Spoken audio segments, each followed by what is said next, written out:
बच्चा 11 आयामी दुनिया और love making with Yamini. Match जीतने के बाद सूर्य प्रताप करण को डिनर के लिए इनवाइट करता है और वह उसे एक अच्छे से डाइनिंग हॉल में ले जाता है। वैसे भी डाइनिंग हॉल के सबसे विप रूम में जाकर बैठते हैं। ये डाइनिंग हॉल भी प्रताप फैमिली का ही है। सूर्य वहां पर सबसे बेस्ट वाइन ऑर्डर करता है तथा तीनों लोग बैठकर पीने लगते हैं। सूर्य करण के बारे में बहुत सी चीज पूछता है तथा कारण उसे अपने बारे में नॉर्मल सी जानकारी दे देता है। जब सूर्य सुनता है कि कारण अभी 5-7 दिन पहले ही कॉम से बाहर आया है तो वह हैरान हो जाता है और उसकी हैरानी तब और बढ़ जाती है जब विजय बताता है कि कारण ने रास्ते में ही कर चलना सीखा और वह इतनी परफेक्टली कर चला रहा है कि जैसे कोई रेसिंग ड्राइवर चलना हो। अब आप मेरी इतनी भी तारीफ मत कर रही है सूर्या भाई, और विजय करण ने अपना सर को जलाते हुए कहा। अभी ये लोग आपस में बातें कर ही रहे थे कि तभी रूम का दरवाजा लॉक होता है। कमिंग सूर्य कहता है। सूर्य का असिस्टेंट कुछ डॉक्यूमेंट लेकर अंदर आता है। सूर्य उसे वो डॉक्यूमेंट ले लेता है और उसे जाने के लिए कह दे। सूर्य उसे वो डॉक्यूमेंट ले लेता है और उसे जाने के लिए कह देता है। करण, तुमने मुझे घर ढूंढने के लिए कहा था ना, मैं तुम्हारे लिए एक तुम्हारी पसंद के हिसाब से घर ढूंढा है और मैं ये तुम्हें गिफ्ट करना चाहता हूँ और तुम इसके लिए मना नहीं करोगे। सूर्य ने कारण को न बोलने का मौका देते हुए कहा। ठीक है सूर्या भाई, अगर आप इतना इज्जत कर रहे हो तो मैं ये गिफ्ट ले लूंगा। करण पेपर्स पर साइन करके घर की ओनरशिप ले लेता है। कुछ देर में तीनों अपना डिनर करते हैं तथा कुछ देर बैठकर बातें करने लगते हैं। सूर्या भाई, क्या आप मेरी एक और छोटी सी मदद कर सकते हैं? कारण ने सूर्य से कहा। हाँ बताओ कारण, मैं तुम्हारी हर प्रकार की मदद करने के लिए तैयार हूँ। सूर्य नेता पाक से कारण को जवाब दिया। सूर्या भाई, मैं बिजनेस स्टार्ट करना चाहता हूं लेकिन मेरे पास उसे संभालने के लिए ना तो टाइम है और नहीं एक्सपीरियंस। तो आप मुझे एक ऐसी इंसान से मिलवा सकते हैं जो ट्रस्टवर्दी हो और साथ में ही मेरे बिजनेस को बहुत अच्छे से संभाल सके? करण ने पूछा। जिस तरीके के इंसान के बारे में तुम पूछ रहे हो वैसा एक इंसान मेरे ध्यान में तो है, लेकिन वह अभी किसी की मदद करने या किसी भी प्रकार की जॉब करने में इंटरेस्टेड नहीं है, सूर्य ने बताया। क्यों सूर्या भाई, ऐसा क्या हुआ? करण ने पूछा। इस बार सूर्य जवाब देता उसे पहले ही काफी देर से शांत बैठे विजय ने कहा। क्योंकि वह डिप्रेशन में है। डिप्रेशन में ऐसा क्या हो गया? करने से पूछा। एक बार उसकी गाड़ी के ब्रेक फेल हो गए और उसकी कर से एक बच्चे का एक्सीडेंट हो गया और जब उसे बच्चों को अस्पताल ले जाया गया तो वह कोमा में चला गया। हालांकि उसे बच्चों परिवार वाले मीरा को दोष नहीं देते हैं, लेकिन मीरा को लगता है कि वह सब उसकी वजह से ही हुआ है, इसीलिए वह काफी ज्यादा गिल्ट महसूस करती है और इसी वजह से वह पिछले 2 महीने से डिप्रेशन में है। विजय ने संक्षेप में कारण को समझाते हुए कहा। ठीक है, आपने उसकी डिप्रेशन का कारण तो बता दिया, लेकिन वह मेरे प्रपोज के हिसाब से बेस्ट है। क्या आप इस चीज को भी समझ सकते हैं? करण ने विजय व सूर्य को देखते हुए कहा। मीरा की काबिलियत का अंदाजा तुम इस बात से लगा सकते हो कि उसने 18 साल की होते ही एक कंपनी की मैनेजिंग डायरेक्टर बनी और 3 महीने में उसे कंपनी को प्रॉफिट मिला दिया। यही नहीं, उसके बाद मीरा ने 5 सालों के अंदर अंदर अलग अलग बहुत सी कंपनियों में काम किया तथा सबको प्रॉफिट मिला दिया। वह किसी भी कंपनी में 3 महीने से ज्यादा काम नहीं करती है, लेकिन वह 3 महीने अपनी कंपनी को की जान से ऊपर लाने में लगा देती है। विजय ने सूर्य को ना बोलने का मौका देते हुए कारण को फिर से कहा। वही सूर्य ने भी सहमति में अपना सर हिला दिया। ठीक है, तो यह मेरे बिजनेस के लिए परफेक्ट है, करण ने कहा और सूर्य की तरफ देखते हुए कहा। क्या मुझे इसकी कॉन्टैक्ट डिटेल मिल सकती है? सूर्य ने भी तुरंत ही मीरा के नंबर कारण को दे दिए, साथ में ही उसका एड्रेस भी दे दिया। कुछ देर और बैठकर दोनों या तीनों लोग ऐसे ही बातें करते हैं। फिर थोड़ी देर बाद सूर्य उठाते हुए कारण से कहता है, मैं विजय को लेकर घर जा रहा हूं क्योंकि इसमें कुछ ज्यादा ही ड्रिंक कर ली है। मैं अपने ड्राइवर से कह देता हूं, वह आपको आपके नए घर पर छोड़ देगा। इस बहाने आप भी अपना नया घर देख पाएंगे। सूर्य मुस्कुराहट के साथ रहते हुए विजय को उठाकर बाहर की तरफ चलने लगता है। कारण भी उसके पीछे पीछे निकल जाता है। तीनों लोग अपनी गाड़ियों में बैठते हैं और चल पड़ते हैं अपनी मंजिल की तरफ। करण को वह गाड़ी कुछ ही देर में ईस्ट सोसाइटी में वापस ले आती है। करण का ध्यान ईस्ट सोसाइटी में जाता है तो वह थोड़ा हैरान हो जाता है। कुछ ही देर में गाड़ी सिक्योरिटी चेक को क्रॉस करते हुए एक लग्जरियस से मिला के आगे जाकर रुकती है। ड्राइवर गाड़ी से उतरता है और करण की तरफ का दरवाजा खोलते हुए कहता है, सर सूर्या सर ने मुझे आपको इसी जिला में ड्रॉप करने के लिए कहा था। करण गाड़ी से नीचे उतर जाता है और अपनी गर्दन हाँ में दिला देता है। ड्राइवर गाड़ी में बैठकर वापस निकल जाता है और कारण विला के अंदर चला जाता है। करण विल को देखा है तो ये बिल्ला बहुत ही ज्यादा खूबसूरत था। इसके एक तरफ पहाड़ियां दिख रही थी तो दूसरी तरफ खाई दिख रही थी और सामने की तरफ समिति की सड़की थी। इस विला में आगे गार्डन एरिया तथा पीछे की साइड प्रैक्टिस एरिया या कहीं तो खुला स्थान था। वही गार्डन के अपोजिट साइड में गिरा था और पीछे खुले एरिया स्टोरेज हाउस थे। वह इतने बड़े थे कि एक मिडिल क्लास फैमिली के 2 घर बन जाए। कारण अपनी जेब से फोन निकलता है और सूर्य को फोन करता है। सूर्य फोन उठाते ही कारण से कहता है, मुझे तुम्हारी ही कॉल का इंतजार था, तो बताओ कैसा लगा तुम्हें तुम्हारा घर। मैं ये घर आपसे नहीं ले सकता। करण ने कहा, ये बहुत ही ज्यादा महंगा है। करण ने कहा, पर मैंने ये तुम्हें गिफ्ट दिया है। सूर्य ने कहा, तुम इसे लेने के लिए मना नहीं कर सकते, यह मेरी तरफ से गिफ्ट है और गैराज में जाकर भी देख लेना, वह भी तुम्हारे लिए एक गिफ्ट ही है और तुम इसके लिए मना नहीं करोगे क्योंकि यह हमारी दोस्ती के लिए एक छोटा सा गिफ्ट ही है। तुम मुझे तुम्हारे डॉक्यूमेंट की फोटो भेज देना, मैं तुम्हारे लिए लाइसेंस भी बनवा दूंगा और अभी बहुत ज्यादा रात हो चुकी है इसलिए तुम सो जाओ। सूर्य ने कारण को बोलने का मौका भी नहीं दिया और अपनी बात पूरी करके फोन काट दिया। कारण थकान से अपना सर हिलता है और गैराज की तरफ चल देता है। गैराज को ओपन करने पर कारण को एक लिमिटेड एडिशन गाड़ी दिखाई देती है। ये गाड़ी 4 सीटर थी। कारण गाड़ी के डोर को ओपन करता है तो उसे गाड़ी के पेपर से मिलते हैं। गाड़ी कारण के नाम पर ही रजिस्टर्ड सीन। कारण अपने फोन से कुछ डॉक्यूमेंट की पिक सूर्य को भेज देता है और गाड़ी को बंद करके चला जाता है। कारण घर के अंदर जाता है और अपने बैग में दिल्ली पेपर्स को निकाल कर हाल में सामने की टेबल पर रख देता है। करण पूरा बाग हॉल में छोड़कर पूरे विल को अच्छे से देखा है। विला में नीचे बहुत सारे कमरे थे, एक बढ़िया किचन कैफेटेरिया था तथा ऊपर की साइड एक बड़ा मास्टर बेडरूम था तथा उसके पास में एक जिम और साइड में स्टडी रूम अटैच था। उसके अलावा 3 कमरे और थे। करण पूरा घर देखने के बाद अपना बैग उठाकर वापस ऊपर ले आता है तथा मास्टर बेडरूम में ड्राइवर को खोलकर लॉकर में अपने पेपर से रख देता है। कट रोवर सम अपने लिए नाइट सूट निकाल कर पहना है तथा बिस्तर पर ले जाता है। धीरे धीरे कारण की आंखें लग जाती है। कारण अभी सो ही रहा था कि तभी उसके सीओ सोल में एक रोशनी के गले में धीरे धीरे दरार आने लग जाती है। वह गोल टूट जाता है और उसके अंदर से यामिनी अपनी स्पिरिचुअल बॉडी के साथ निकाल कर आती है। अपने सीओ सोल में हुए धमाके से कारण भी जाग जाता है तथा तुरंत सीओ सोल में देखने चला जाता है जहां उसे यामिनी अपनी स्पीड बॉडी के साथ हल्के गुस्से में दिखाई देती है। क्या हुआ मास्टर, आप इतने गुस्से में क्यों हैं और आप इतने दिनों तक साधना में थी तो इससे आपको जरूर कुछ अच्छा फायदा हुआ होगा, करण ने मास्टर यामिनी से पूछा। यामिनी अपना गुस्सा शांत करती है और कारण से कहती है, मुझे लगा था कि मैं अपनी स्पिरिचुअल बॉडी हासिल कर लूंगी तो तुम्हारे आध्यात्मिक क्षेत्र से आज़ाद हो जाऊंगी, लेकिन मैंने अपनी बहन के मित्रों को शायद थोड़ा कमजोर समझ लिया था। मैं लव स्टोन के बिना और तुम्हारी मदद के बिना आज़ाद हो ही नहीं सकती, यामिनी निराश होते हुए कहती है, और फायदे के रूप में मुझे बस ये स्पिरिट बॉडी मिली है। मास्टर स्टोन्स, मुझे याद आए, मुझे 14 फुट का पत्थर मिला है जिस पर मेरी नीली आंखों के समान ही एक आंखों का चित्र बना हुआ है तथा उसके पीछे ब्रह्मांड का चित्र बना हुआ है। यामिनी रहती है, दिखाओ जरा उसे। तो कारण उठकर अलमारी से बैग निकाल कर लाता है और उसमें से वही जैसा पत्थर निकाल लेता है।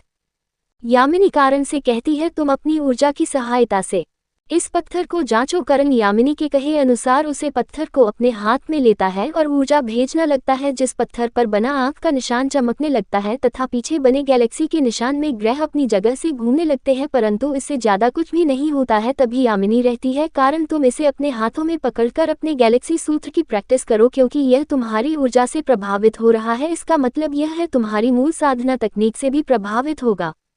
करण यामिनी के कहे अनुसार उसे सेट को अपने हाथों में लेकर अपनी मूल साधना तकनीक द गैलेक्सी सूत्र की प्रैक्टिस करने लगता है। थोड़ी देर में करण की चेतना अपने हाथ में पड़े पत्थर में प्रवेश करती है जहां उसे चारों तरफ अंधेरे में एक बुजुर्ग व्यक्ति की आत्मा दिखाई देती है।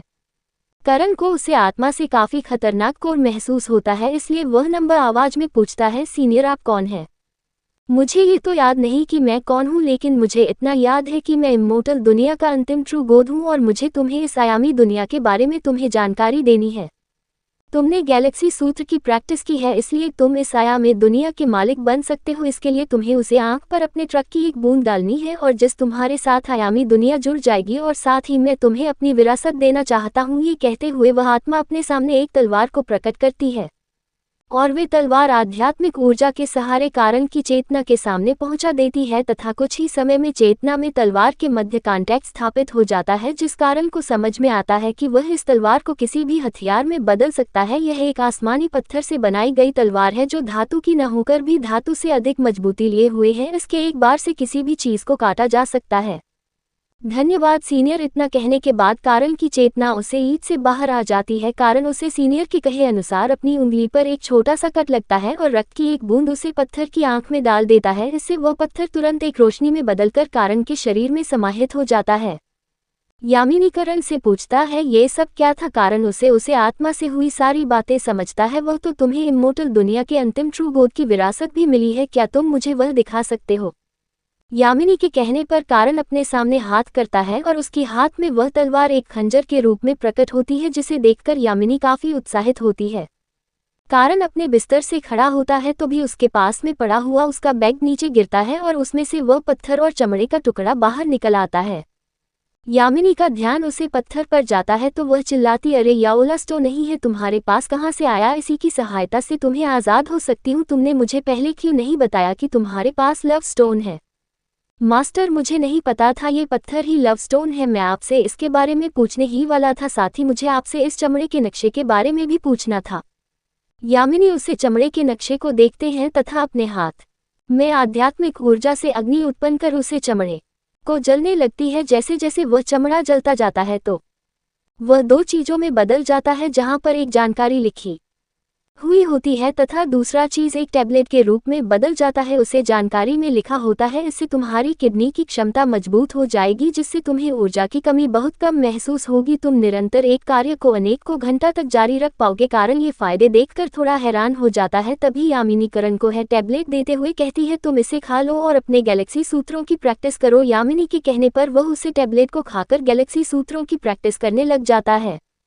करण को अपनी किडनी चलती हुई सी महसूस होती है। लगभग 4 घंटे की साधना के बाद कारण उसे ऊर्जा को अपने अंदर समाहित कर लेता है। तभी कारण को अपनी आयामी दुनिया का ख्याल आता है और वह अपनी इच्छा से अपने सामने एक छोटा सा दरवाजा प्रकट करता है, जिसमें वह प्रवेश कर जाता है। करण अंदर प्रवेश करता है तो उसे आभास होता है कि ये दुनिया बाहर की दुनिया से 10 गुना तेज चल रही है।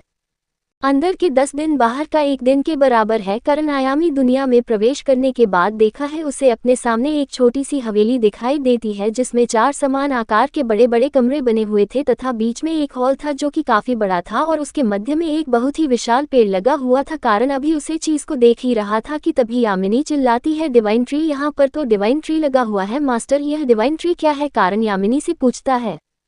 डिवाइन ट्री आध्यात्मिक ऊर्जा का बहुत बड़ा स्रोत है, परंतु यह मोटर दुनिया से करोड़ वर्ष पहले विलुप्त हो चुका है। इसके लिए हजारों जागे हुई और उन जगहों के कारण ही इमोर्टल ट्री नष्ट हो गया था। लेकिन मुझे नहीं पता था कि ट्रू गॉड के पास भी अभी भी एक इमोर्टल ट्री है।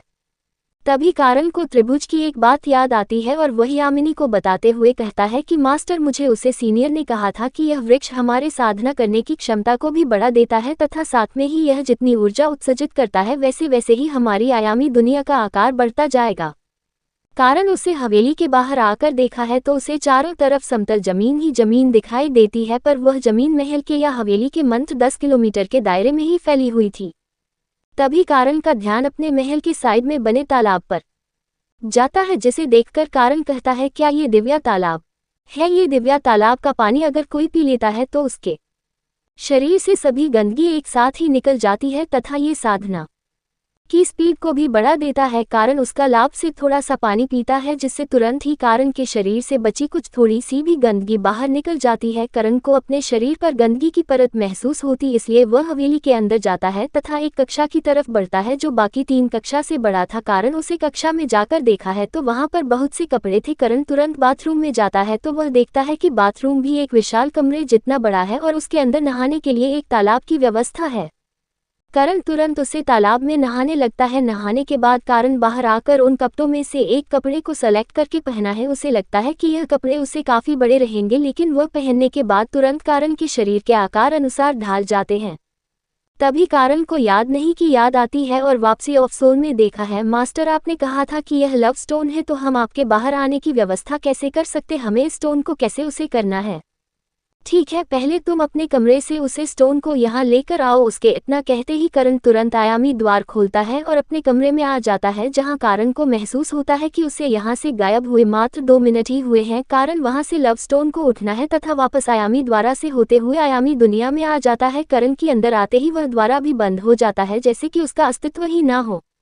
देखो, मैं तुम्हें अब लव स्टोन के बारे में बताने जा रही हूँ, तो इसे ध्यान से सुना। इसका इस्तेमाल करने के बाद हम दोनों पति पत्नी के रूप में एक साथ जुड़ जाएंगे। यामिनी ने अपनी नजरें इधर उधर घूमते हुए कारण से कहा, हाँ वह मुझे पता है, लेकिन ये कैसे होगा? कारण ने यामिनी से पूछा।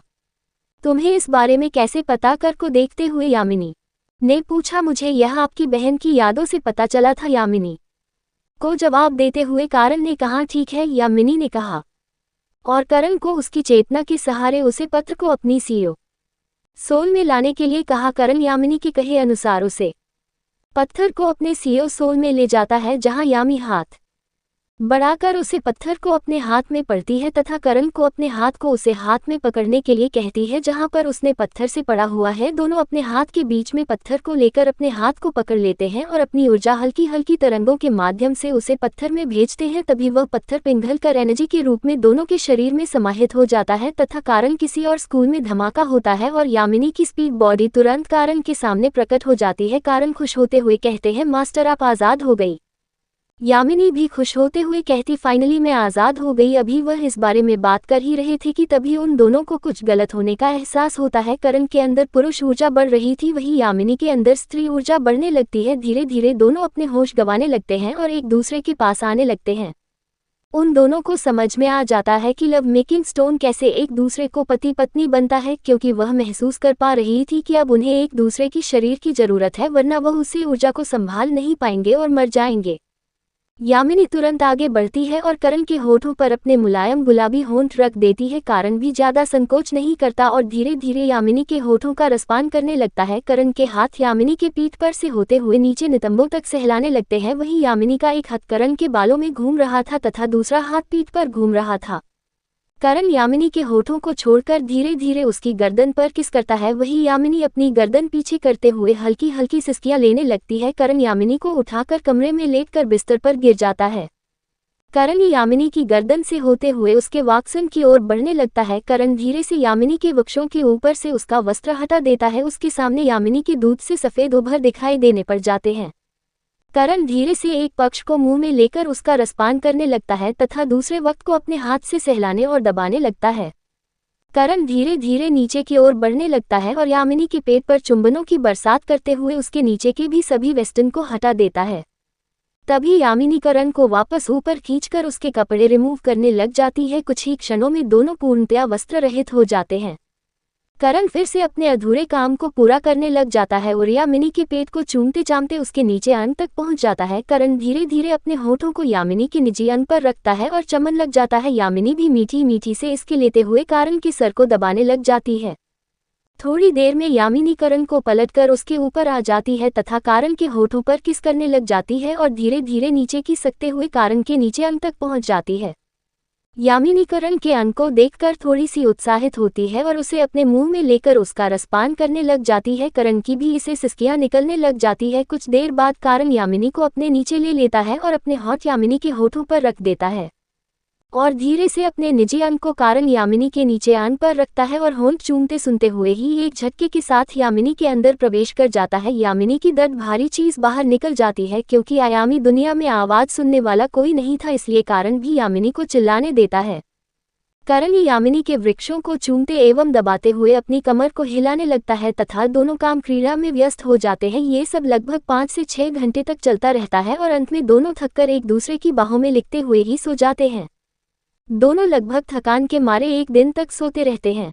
बिस्तर पर पड़े पड़े कारण का हाथ यामिनी के बक्सों पर फिर से चला जाता है। अपने हाथ के नीचे कुछ मुलायम मुलायम महसूस होते ही कारण की आंखें खुल जाती है। कारण उसे मुलायम चीज को महसूस करते हुए थोड़ा जोर से दबा देता है, जिससे एक दर्द भारी चीज के साथ यामिनी की भी आंखें खुल जाती है। वे दोनों एक दूसरे की हालत को देखकर थोड़ा सा शर्मा जाते हैं। मास्टर, मुझे नहीं पता था कि लव मेकिंग स्टोन को इस्तेमाल करने से ऐसा कुछ होगा, कारण ने अपनी गलती मानते हुए यामिनी से कहा। ठीक है, तुम अब मुझे मास्टर नहीं सिर्फ मेरे नाम से ही बुलाओगे, क्योंकि मैं अब तुम्हारी एक तरीके से पत्नी बन चुकी हूँ। यामिनी श्रम से अपना चेहरा नीचे करते हुए कारण से कहती है। लेकिन मास्टर, में कारण आगे कुछ बोल नहीं पता, लेकिन यामिनी को लगता है कि कारण की कोई प्रेमिका है और इसलिए वह यामिनी के साथ पति पत्नी का संबंध ही रख सकता। तो कारण की ये दुविधा दूर करने के लिए यामिनी कहती है, अगर तुम्हारी बाहर कोई प्रेमिका है तो भी मुझे उससे कोई आपत्ति नहीं। तुम अभी एक साधन हो और अपने जीवन में एक से अधिक स्त्रियों के साथ विवाह कर सकते हो और संबंध स्थापित कर सकते हो। कारण एक से अधिक विवाह की बात को न करने ही वाला था कि तभी उसके सामने अवनी का चेहरा दिखाई पड़ता है और वह कुछ नए कहकर बस अपनी गर्दन हाँ में दिला देता है। इन बातों के बीच में अवनी और कर्ण का ध्यान एक दूसरे पर से हट गया था और तभी उनका ध्यान वापस एक दूसरे पर आता है, तो एक दूसरे को लगन देखकर दोनों फिर से शर्मा जाते हैं।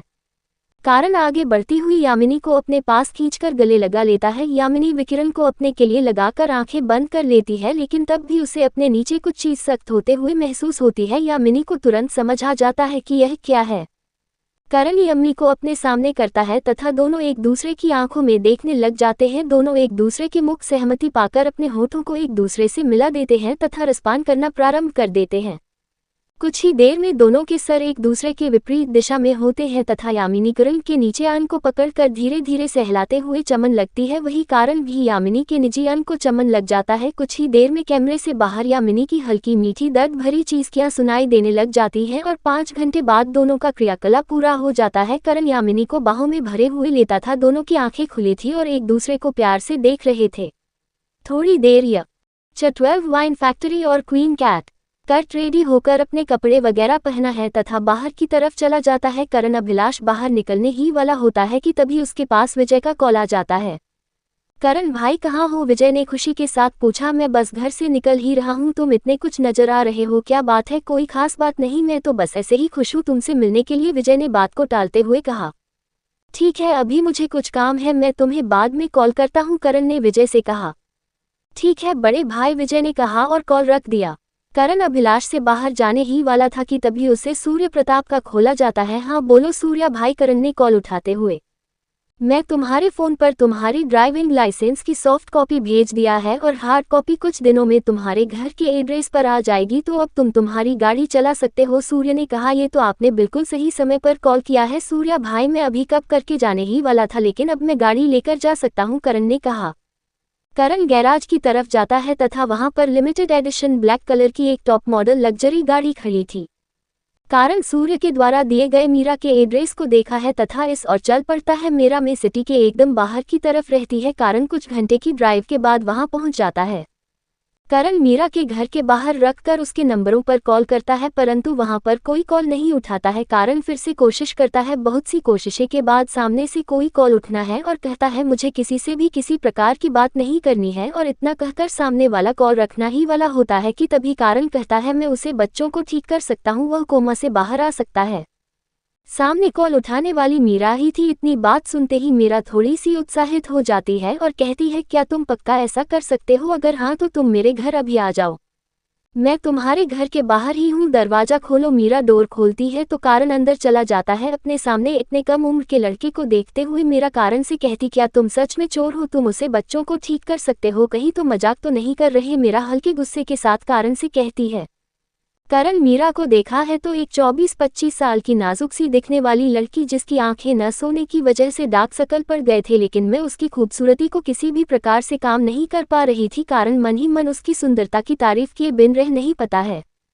मैं शोरूम में उसे बच्चों को 100% ठीक कर सकता हूं, करण ने कहा। ठीक है तो तुम मेरे साथ चलो। मीरा कारण को अपनी गाड़ी में बैठकर में सिटी के गरीबी इलाके की तरफ लेकर जाती है जहां पर उसे बच्चे का घर था। मीरा और कारण है वहां पर पहुंचते हैं तथा गाड़ी से उतरते सामने से एक आदमी आकर अरे मैं सब पिचाप बेवजह अपने आप को कसूरवार समझ रही है, जो भी हुआ एक्सीडेंटल हुआ, इसमें आपका कोई दोस्त नहीं है। वह सामने वाला आदमी मीरा से कहता है अंकल मेरा दोस्त उसे बच्चों को चेक करना चाहता है, इसलिए मैं उसे अपने साथ लेकर आई हूँ, मीरा ने सामने वाले आदमी से कहा। उसे आदमी ने कारण को देखा पर कुछ कहा नहीं। वह मरा और करण को लेकर अंदर चला जाता है। करण अंदर जाकर उसे बच्चों की कलाई पकड़कर अपनी आध्यात्मिक ऊर्जा उसके अंदर भेजता है और उसके शरीर की जांच करने लगता है। उसकी कुछ नशे ब्लॉक हो गई थी, इसलिए उसे होश नहीं आ रहा था। करण कहता है ठीक है मैं इसका इलाज कर सकता हूँ। इतना कहकर वह मियाँ मीरा को कुछ चांदी की सुइयां लाने के लिए कहता है। मीरा अपनी दोस्त रीमा को कॉल करती है तथा उसे कुछ चांदी की सुइयां लेकर वहां आने को कहती है। करण तब तक उसे संकल्प को कहकर गर्म पानी करवाता है। कुछ देर मेरी माँ चंडी की सुइयां लेकर आ जाती है और वह सामने इतने छोटे हैंडसम लड़के को देखकर थोड़ी सी फ्लिटी आवाज में रहती है, ये हैंडसम, ये सूर्य मांगने वाला डॉक्टर कहाँ है? करो रीमा को देखा है पर कुछ कहता नहीं और उसके हाथ से चांदी की सुइयां ले लेता है। तब तक अंकल भी गर्म पानी लेकर आ जाते हैं। करार उन सया को गर्म पानी से धोता है तथा उसे लेते हुए बच्चे की कर के आसपास के कुछ मूल बिंदुओं पर सुइयां शुभ होता है तथा धीरे धीरे अपनी डिवाइन एनर्जी को उसकी बॉडी में डालता है, जिससे उसकी नसों के ब्लॉकेज खुल जाते हैं तथा 5 से 10 मिनट के अंदर वह बच्चा एक हल्की सी खून की उल्टी करता है जिसमें दुर्गंध की आ रही थी।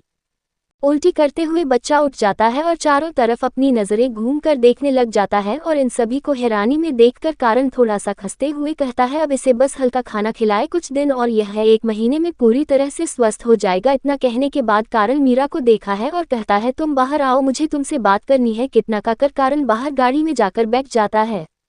मीरा और भयंकर काफी खुश हो जाते हैं। मीरा उन्हें कुछ पैसे देती है तथा बच्चों का ध्यान रखने का कहकर बाहर आ जाती है। मीरा के पीछे पीछे रीमा भी बाहर आ जाती है। मीरा गाड़ी का गेट खोलकर ड्राइविंग सीट पर बैठ जाती है और रीमा पीछे की सीट पर बैठ जाती है। मीरा ड्राइविंग सीट पर बैठकर कारण की ओर देखते हैं और कहती है, तुमने मेरे सर से एक बहुत बड़ा बोझ उतार दिया है। बताओ तुम इसकी क्या कीमत चाहते हो। मैं तुम्हारे लिए कोई भी काम करने के लिए तैयार हूं जब तक कि वह मेरी क्षमता में हो। मैं चाहता हूं कि तुम मेरी कंपनी को संभालो और एक बिजनेस एस्टेब्लिश करने में मेरी मदद करो, करण ने कहा। अभी मेरा कुछ कहती उससे पहले रीमा रहती है, कैसी कंपनी होगी और उससे हमें क्या प्रॉफिट देने वाले हो, तुम कौन हो और मैं तुम्हें क्यों प्रॉफिट दूंगा। करण रीमा की ओर देखते हुए पूछता है। वह मेरी दोस्त है और वह हमेशा मेरे साथ ही काम करती है। रीमा की तरफ से मेरा जवाब देते हुए कारण से कहती है, ठीक है चलो इसके बारे में घर चलकर बात करते हैं। इतना कहकर कारण मीरा और रीमा मीरा के घर चले जाते हैं। कुछ देर में हाल में सभी लोग आपस में बैठे हुए थे। करण कहता है, मैं वाइन की फैक्ट्री स्टार्ट करना चाहता हूँ और मैं वह लाइन बनाने का फॉर्मूला तुम्हें दूंगा और रही तुम्हारी प्रॉफिट की बात तो मैं तुम्हें कंपनी के 10% शेयर दूंगा। तथा रीमा की ओर इशारा करते हुए कहता है, तुम्हें 10 लाख रुपए एनुअल सैलरी दूंगा। कंपनी को कैसे संभालना है, कैसे स्टार्ट करना है और जगह कहाँ से खरीदनी है, सब तुम्हारी टेंशन होगी, इसलिए कि मैं तुम्हें 10% शेयर दे रहा हूँ। कारण ने मीरा की ओर देखते हुए कहा, क्या तुमको पूरा यकीन है कि यह कंपनी बहुत अच्छा परफॉर्म करेगी और तुम्हें लॉस नहीं होगा। मीरा ने पूछा, हाँ मुझे पूरा यकीन है, करण ने कहा। ठीक है तो इसके लिए फंडिंग कितनी है। मीरा ने पूछा, कितनी फंडिंग चाहिए तुम्हें, एक अमाउंट बताओ। करण ने मीरा से फिर से पूछा। फैक्ट्री वगैरह की जगह खरीदने के लिए 5 करोड़ का बजट, रिसर्च वगैरह की टीम के लिए अलग से 5 करोड़ का बजट तथा फॉर्मूला आप दे ही रहे, लेकिन उसके लिए कच्चे माल को खरीदने के लिए मिनिमम 20 करोड़ का बजट तथा पैकिंग एंड लेबलिंग के लिए अलग से 5 करोड़ का बजट, लगभग 35 करोड़ का बजट आपको अभी के अभी देना होगा। जिस कंपनी स्टार्ट होगी और इसकी वाइन बनेगी, लेकिन उसके साथ ही हमें वाइन कंपटीशन में इसे अप्रूव भी करना होगा और आप इसे किस तरह मार्केट में उतरना चाहेंगे वह भी डिटेल में बताना होगा। मीरा ने करोड़ों से अपने सभी डाउट एक साथ पूछ लिए। मैं इसके कुछ सैंपल बनाकर तुम्हें दूंगा और रही विन टेस्टिंग इवेंट की बात तो मैं अपनी किसी दोस्त से बात करके इस बारे में तुम्हें बताता हूं कि वाइन अप्रूव करने में कितना टाइम लगेगा या नहीं, तो तुम इस जब के लिए रेडी, कारण मीरा से देखते हुए पूछा। हाँ मैं तैयार हूँ, मीरा ने कॉन्फिडेंट स्माइल के साथ कारण से कहा। ठीक है, करण ने कहा और उठकर बाहर जाने लगा। तभी रीमा ने कहा, हम लोग इस घर में रेंट पर रहते हैं, हमारी सेविंग यही कोई 50-60 लाख के आसपास है, तो अब हम आपकी कंपनी में ऐसे एम्प्लॉय काम करेंगे तो आपको हमें रहने के लिए घर नहीं देना चाहिए। ठीक है मेरे साथ चलो, करण ने दिमाग में जाकर सीरियसली लेते हुए कहा। रीमा को लगा कि कारण ऐसे ही उसका मजाक उड़ा रहा है, इसलिए मैं बोली, ठीक है बस हम कल आप अपना सामान पैक करके आ जाएंगे, आप हमें एड्रेस बता दीजिए। कारण उसे अपनी माँ सिटी के विला का एड्रेस दे देता है और कहता है, यह मेरा घर है लेकिन तुम इसमें 2 रूम में रह सकती हो। इतना कहकर कारण बाहर गाड़ी में बैठकर निकल जाता है। कारण बाजार से कुछ जड़ी बूटियां खरीदना है तथा अपने घर पर आ जाता है। वह कुछ खाली बोतल मंगवाता है और अपने साथ लाइव जड़ी बूटियां से वाइन बनता है। वाइन बनाने के बाद वह उन्हें पैक करता है और विदाउट एनी लेबलिंग उन्हें अपने पास रख लेता है। कारण में कुल मिलाकर 6 बोतलों का निर्माण किया था। कारण सूर्य प्रताप को फोन लगता है। सूर्य प्रताप फोन उठाते हुए कहता है, हाँ भाई करण, कैसे याद किया। वह, सूर्या भाई मुझे आपसे कुछ काम था, कारण ने सूर्य से कहा। हाँ बताओ कारण, क्या काम है, सूर्य ने पूछा। भाई आप भाई ने संगठन के द्वारा मेरी वाइन अप्रूव करवा सकते हो वाइन, सूर्य ने हारने से कारण से पूछा।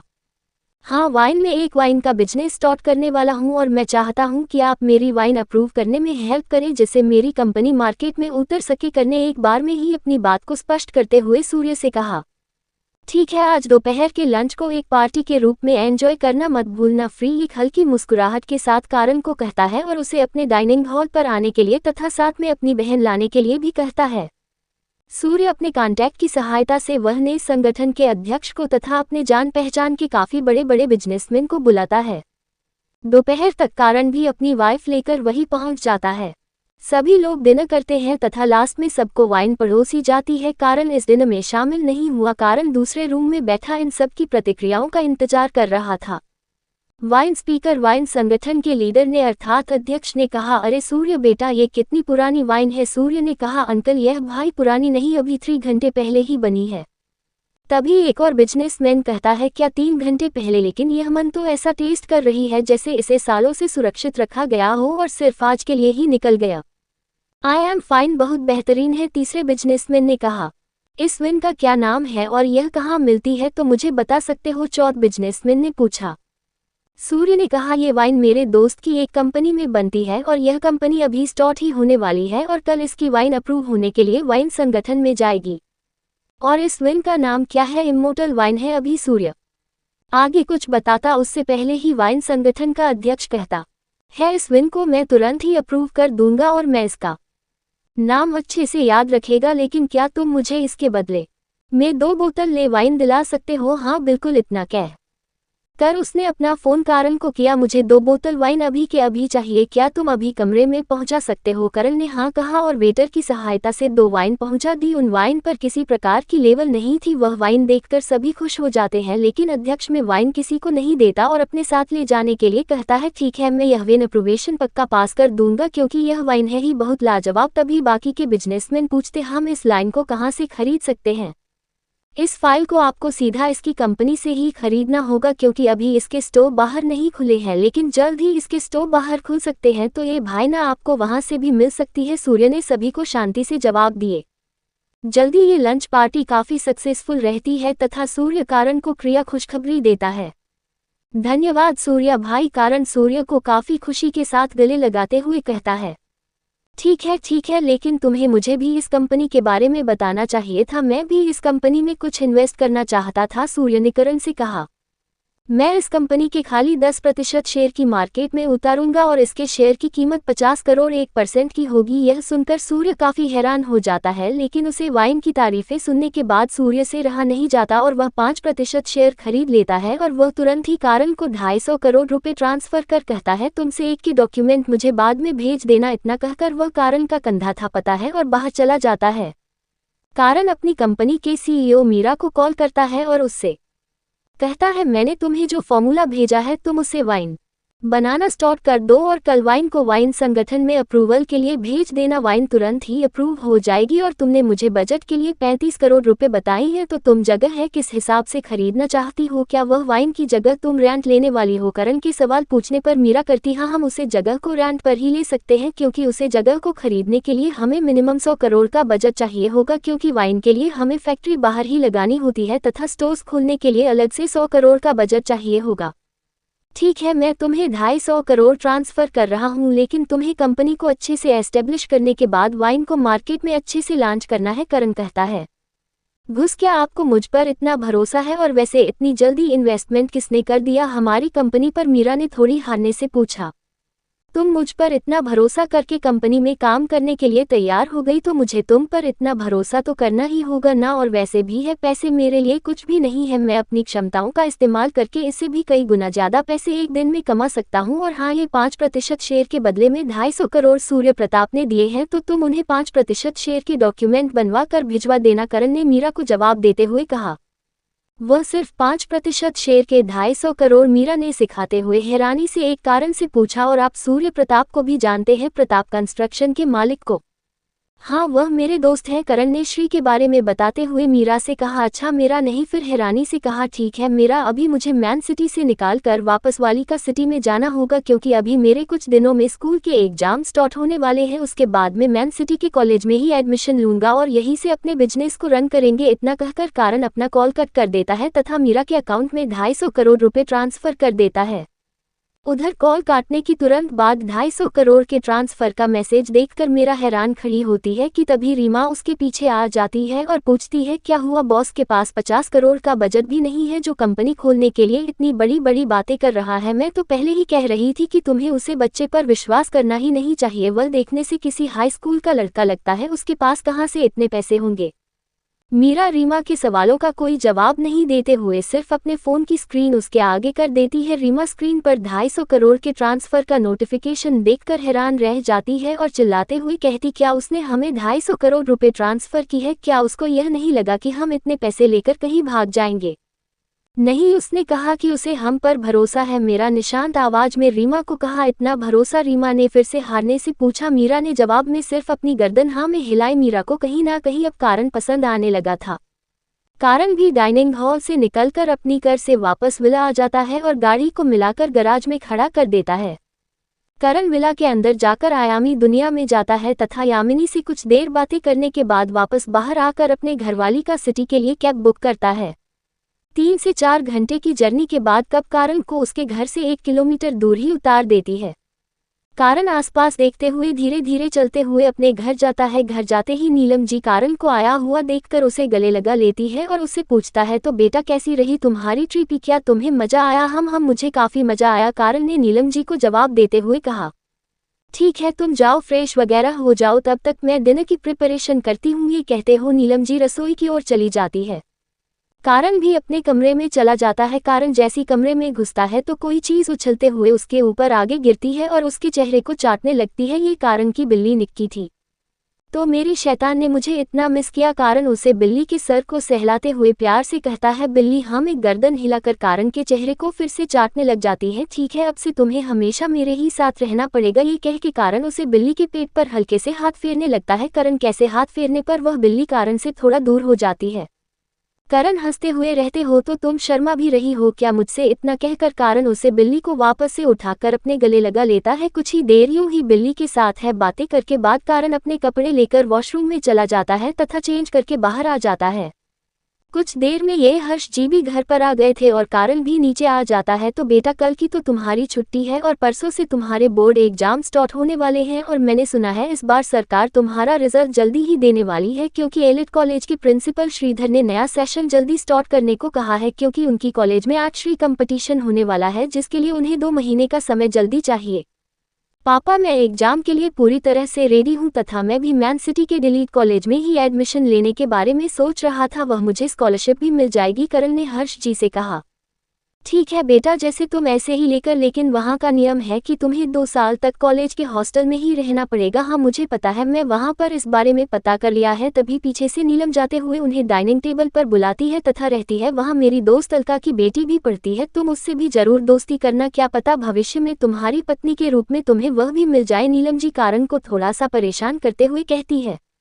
मॉम भविष्य का भविष्य में देखा जाएगा, कारण शर्म से अपना चेहरा छुपाते हुए कहता है। वही हर्ष जी भी ऐसी खट्टी मीठी मजाक को देखकर हंसने लग जाते हैं। इसी प्रकार सभी डिनर करते हैं। कारण की कट जो चुपचाप सभी की बातें सुन रही थी वह भी डिनर करके कारण की गोद में आंखें बंद करके लेट जाती है, जैसे कि कर पर सिर्फ उसका ही हक हो। कुछ ही देर में सभी डिनर करके अपने अपने कमरों में चले जाते तथा कारण भी अपनी कमरे में जाकर अपनी शर्ट निकाल कर लेते जाता है। तभी वह बिल्ली उछलते हुए आती है और कारण के चेस्ट पर अपना सर रब करते हुए लेट जाती है। कारण कुछ देर लेट है तभी उसे याद आता है कि वह अपनी आयामी दुनिया में तो गया ही नहीं, उसकी आयामी दुनिया में अभी लगभग 5 से 6 दिन हो चुके होंगे। कारण उसके ऐड को अपने हाथ में उठता है तथा आयामी दुनिया का दरवाजा खुलता है। ये देखकर वह कार काफी हैरान हो जाती है। करण कैट को अपने हाथ में लेकर आयामी दुनिया में पहुंच जाता है। भाई यामिनी को इधर उधर ढूंढता है, तभी उसका ध्यान अपने कमरे में आंखें बंद करके नॉन सोई हुई यामिनी पर चला जाता है। करण यामिनी को उठना है। ओम कारण आप आ गई, यामिनी करण को कहती है। तभी उसका ध्यान कारण के हाथ में पड़ी बिल्ली पर जाता है और वह हाल थोड़ा जोर से बोलते हुए कहती है, बेस्ट क्वीन। करण यामिनी के मुंह से बिस्ट कोई नाम सुनकर हैरान हो जाता है। वही कार भी काफी हैरान हो जाती है कि उसे किसने पहचान कैसे लिया।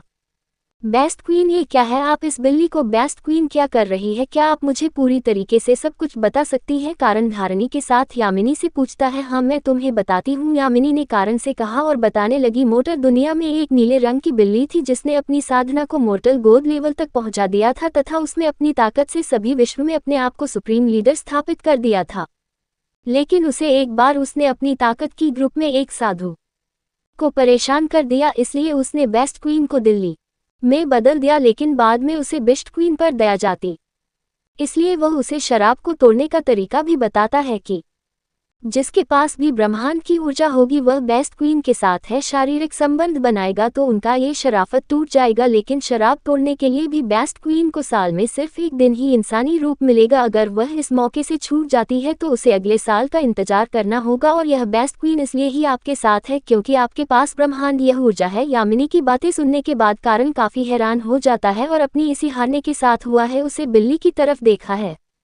अब करण को समझ में आता है क्यों है बिल्ली उससे चिपक कर रहती थी, क्योंकि जब भी वह अपनी गैलेक्सी ऊर्जा का इस्तेमाल करता था तो उसकी कुछ मात्रा वातावरण में छूट जाती थी जिसे ये बिल्ली अवशोषित करती है और इसीलिए वह रात में उसे चिपक कर सोती है। करण को थोड़ा सा अजीब सा महसूस होता है। वही बिल्ली कारण को अपनी तरफ देखते हुए देखते हैं तो अपनी गर्दन हाँ में हिलती है, जैसे कि वह यामिनी की बातों को सही ठहराते हुए समर्थन दे रही हो। तभी कारण कहता है मैं ऐसा कुछ नहीं करने वाला। ये सुनकर वह कार थोड़ी गुस्से में हो जाती है और म्याऊं करके जोर से चिल्लाती है। संत हो जाए क्वीन, मैं कारण को समझता हूँ, ये कहती हूँ। यामिनी करण से कहती है कारण तुम्हें क्वीन के साथ उसे दिन संबंध बनाकर इन्हें शराब से आज़ाद करना चाहिए। और क्वीन की तरफ देखते हुए हमने आगे कहती है वैसे भी इमोर्टल दुनिया का अंत हो चुका है। अभी के समय में केवल मैं ही मोटर दुनिया की अंतिम जीवित प्राणी हूँ और दूसरी आप है और तीसरा आपके सामने खड़ा है व्यक्ति। यही मॉडल दुनिया से तो नहीं है लेकिन ये ग्रैंड मास्टर की थर्ड सितारे पर है और यह कभी भी सम्राट स्तर पर पहुंच सकता है, अर्थात इनके इमोर्टल बनने की संभावना बहुत अधिक है। अगर आप करण की दूसरी पत्नी बनना स्वीकार करती है तो कारण आपके साथ शारीरिक संबंध बनाने के लिए तैयार हो जाएगा। वही कारण हारने से यामिनी की बात ही सुन रहा था। कैट कुछ यामिनी की बातों के बारे में सोचती है, फिर अपनी गर्दन हाँ में हिलाते हुए यामिनी की बात को समर्थन देती है। फिर कुछ इशारे करके यामिनी को समझती है कि वह दिन आज से 5 दिन बाद आने वाला है जिस दिन कैट अपनी इंसानी रूप में आएगी। करण कहता है ठीक है, मैं इसके लिए तैयार हूँ और तब तक तुम्हें यही यामिनी के साथ रहना होगा। कारण कैट को देखते हुए कहता हूँ तुरंत आई एम इन दुनिया का दरवाजा खोलकर बाहर आ जाता है। कारण हैरानी सोचता है ये क्या ही चल रहा है, मेरी जिंदगी में कभी कुछ हो रहा है कभी कुछ हो रहा है, क्या सच में साधना की दुनिया में ऐसे ऐसे प्राणी भी होते हैं। वही कारण को यूं भागते देखे यामिनी और क्वीन काक दोनों हंसने लग जाती है। अगले दिन कारण तैयार होकर अपनी एग्जाम देने के लिए स्कूल की तरफ निकल जाता है। तभी उसे रास्ते में श्रीधर का कॉल आता है। करण कॉल उठाते हुए कहता है हाँ प्रिंसिपल सर बोलिए, कैसे याद किया आपने? मैंने तुम्हारे कहे अनुसार सरकार से बात कर एग्जाम 2 ही दिन में खत्म करने का तय करवा दिया तथा साथ ही कॉलेज की तरफ से आर्चरी टूर्नामेंट भी रखवा दिया है। जो भी आर्की कंपटीशन में फर्स्ट आएगा उसी पर कॉलेज का कोई भी रूल एंड रेगुलेशन लागू नहीं होगा। वह जब चाहे तब कॉलेज में और जा सकता है, लेकिन उसे इसके लिए कॉलेज से आर्चरी में नेशनल खेलना होगा। तो ये सब प्लान कारण ककरा धरा था। कारण कहता है ठीक है प्रिंसिपल सर, मुझे इस बारे में पता है, मैं अभी एग्जाम देने के लिए ही जा रहा हूँ तो जल्दी मिलते हैं। इतना कहकर कारण कॉल रख देता है तथा स्कूल में एग्जाम देने के लिए चला जाता है। कारण स्कूल में जाकर चारों तरफ घूमकर अवनी को ढूंढने की कोशिश करता है, लेकिन उसे पता चलता है अवनी किसी काम से कॉलेज से बाहर गई हुई है और वह कुछ दिनों बाद ही आएंगे। कारण ज्यादा ध्यान नहीं देते हुए अपनी एग्जाम देने के लिए चला जाता है। कारण अपने हर एक एग्जाम को समय से 1 या 1.5 घंटे पहले ही पूरा कर लेता है। इसी तरह कारण को एग्जाम देते हुए 2 दिन बीत जाते हैं तथा तीसरे दिन कारण अपने घर में रेस्ट करने के लिए सो जाता है। वह पूरा दिन कुछ भी नहीं करता है, लेकिन तीसरे दिन की शाम को कारण को पता चलता है कि सरकार ने कल उसका रिजल्ट अनाउंस करने की तैयारी कर ली है। उसका से मेरा मतलब पूरी 12th क्लास से या पूरी सीनियर सेकेंडरी रिजल्ट से है। तो कैसा रहेगा कारण का रिजल्ट? क्यों करवाया है करण ने आर्चरी कंपटीशन कॉलेज में? कैसे चलेगी कारण की वाइन फैक्ट्री? जानने के लिए पढ़ते रहिए द इमोर्टल एम्पायर दिल 13 love making with queen Cat. अब तक हमने पढ़ा कि करण का रिजल्ट आने वाला था। कारण अपने रिजल्ट को लेकर काफी कॉन्फिडेंट होता है। करण हाल में बैठा ही हुआ होता है कि तभी बाहर से नीलम जी आती है और कहते हैं करण बेटे आज तुम्हारा रिजल्ट आने वाला था ना जी मोम? कारण ने कहा। कट रिजल्ट की ऑफिशियल वेबसाइट पर अपना रिजल्ट चेक करता है। करण ने पूरे स्कूल में टॉप किया था। कारण अपनी मॉम को बताता है मैं मेरा रिजल्ट पूरे से पूरे नंबर मिले हैं। ये सुनकर नीलम जी काफी खुश हो जाती है और विक्रम जी के यहाँ लाली जी को बताने के लिए चली जाती है। तभी कारण के खास दोस्त अमन का भी कॉल आता है। भाई मैं तेरा रिजल्ट देखा, क्या कड़ू रिजल्ट आया है तेरा? अमन ने कहा तूने तो पूरे एरिया में टॉप किया है भाई, इसी बात पर आज शाम को पार्टी तो बनती है ना, और चल मिलते हैं। करण ने ये कहकर फोन रख दिया। कुछ ही देर में कारण को राजेंद्र प्रसाद, श्रीधर, सूर्य प्रताप और स्कूल के प्रिंसिपल मिस्टर मल्होत्रा का भी कॉल आता है। सभी कारण को रिजल्ट को लेकर बधाइयां देते हैं। कारण सभी को धन्यवाद कहकर अपनी तरफ से कॉल रख देता है। ऐसे ही करते करते शाम हो जाती है तथा डिनर की टेबल पर हर्ष जी और नीलम जी बैठे होते हैं। क्या हुआ, किसका इंतजार कर रहे हो? खाना स्टार्ट करो, नीलम जी ने कहा। मम्मी वह अमन का फोन आया था, वह अभी हमारे यहाँ डिनर पर आने वाला है, उसे मुझे कुछ बात भी करनी है। अभी करण ये सब बात ही रहा होता है कि तभी दरवाजे से अमन अंदर आ जाता है और हरजीवन नीलम जी के पैर छूकर डाइनिंग टेबल पर बैठ जाता है। आंटी जल्दी से खाना परोसी है, मेरे को बहुत ज्यादा भूख लगी है, अमन ने फटाफट कहा और आंटी की तरफ देखने लगा। सभी लोग बैठकर अपना डिनर कंप्लीट करते हैं तथा नीलम जी रसोई में बाकी के काम को समेटने के लिए लग जाती है। हर्ष जी उठकर अपने कमरे में चले जाते हैं तथा कारण और अमन हॉल में ही बैठ जाते हैं। भाई तूने आगे कॉलेज के बारे में क्या सोचा है? अमन ने कारण से पूछा। मैं सिटी कॉलेज में एडमिशन लेने के बारे में सोच रहा हूँ, करण ने स्पष्ट रूप से जवाब दिया। लेकिन मैं सिटी में तो एडमिशन लेने के लिए फीस देना पड़ता है, या फिर स्कॉलरशिप लेना चाहो तो उसके लिए तुम्हें किसी एक भारत में बेस्ट होना होता है, या फिर किसी आर्ट में। ये कहते हुए माँ हैरानी से कारण की तरफ देखा है, जैसे वह आगे जानना चाह रहा हूँ कि वह एडमिशन कैसे लेने वाला है। कारण उसके इस तरह देखने से समझ जाता है कि अमन क्या जानना चाह रहा है, इसलिए अपनी बात आगे जारी करते हुए कारण कहता है, तुमने सुना नहीं, मैं सिटी कॉलेज इस बार आर्चरी कंपटीशन करवाने वाली है और उसमें विनर को स्कॉलरशिप ऑफर करेगी तथा साथ में ही कॉलेज के हॉस्टल में रहने के लिए उस रूल लागू नहीं होता। पर तुझे तो आर्चरी आती ही नहीं, अमन ने कारण से फैक्ट पूछा। वह तो कंपटीशन ही बताया कि मुझे आर्चरी आती है या नहीं, करण ने थोड़ी सी मिस्टीरियस मुस्कान के साथ अमन को देखते हुए कहा। वैसे तुमने क्या सोचा है कॉलेज के बारे में, करण अमन से पूछता है।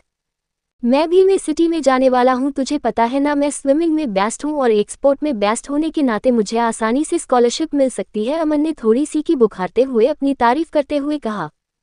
ठीक है, तो फिर मिलते हैं 10 दिन बाद कॉलेज में। ये कहते हुए कारण खड़ा हो जाता है। अमन विकरण को यूं खड़ा हुआ होते देख समझ जाता है कि कारण उसे इनडायरेक्ट घर से जाने के लिए कह रहा है, इसलिए अमन भी खड़े होते हुए करण के गले मिलता है और अमन कारण के घर से चला जाता है। कारण भी अपने रूम में सोने के लिए चला जाता है। रूम में जाकर कारण अपने कपड़े लेकर चेंजिंग रूम में चला जाता है और खाली एक ट्राउजर पहनकर वापस रूम में आकर बिस्तर पर लेट जाता है। अभी करण सोने ही वाला था कि तभी उसे आध्यात्मिक ऊर्जा से एक आवाज सुनाई देती है। कारण जल्दी ही या आयामी दुनिया में आओ। यह आवाज यामिनी की थी। कारण उसकी आवाज सुनता है तो तुरंत ही आयामी दुनिया का दरवाजा खोलना है और उसके अंदर चला जाता है। कारण अंदर जाता है तो उसे वही हवेली दिखाई देती है। कारण हवेली के अंदर जाता है तो उसका ध्यान फिर से डिवाइन ट्री पर चला जाता है, जो अपनी अद्भुत आभा बिखरे हुए खड़ा। कारण अंदर चला जाता है, जहां पर कमरे में जाकर वह देखता है कि यामिनी और क्वीन कैट बिस्तर पर बैठी हुई है। कारण भी जाकर बिस्तर पर बैठ जाता है और यामिनी को देखते हुए पूछता है कि क्या हुआ है, आपने मुझे इतनी जल्दी आयामी दुनिया में क्यों बुलाया है।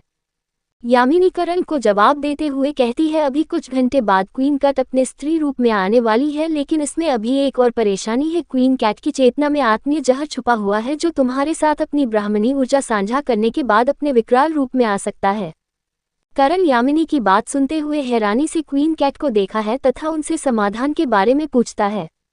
हाँ, मैं तुम्हें वही समाधान बताने के लिए ही बुलाया है, यामिनी कहती है। जैसा कि तुम्हें पता है, मैं स्पीड बॉडी में हूँ, मतलब मेरी बॉडी स्पीड बॉडी है और मैं केवल तुम्हें ही छू सकती हूँ या तुम ही मुझे छू सकते हो। बाकी सबके लिए मैं खाली एक आत्मा का अंश हूँ। इसीलिए जब क्वीन कैट तुम्हारी ब्राह्मणी ऊर्जा को सूचित करके ध्यान मुद्रा में बैठेगी, तभी मैं अपनी स्पिरिट बॉडी के साथ क्वीन कैट के शरीर में प्रवेश करके क्वीन कैट की चेतना के उसे हिस्से को काट दूंगी, जिससे क्वीन कैट में वह आत्मीय जहर जुड़ा हुआ है।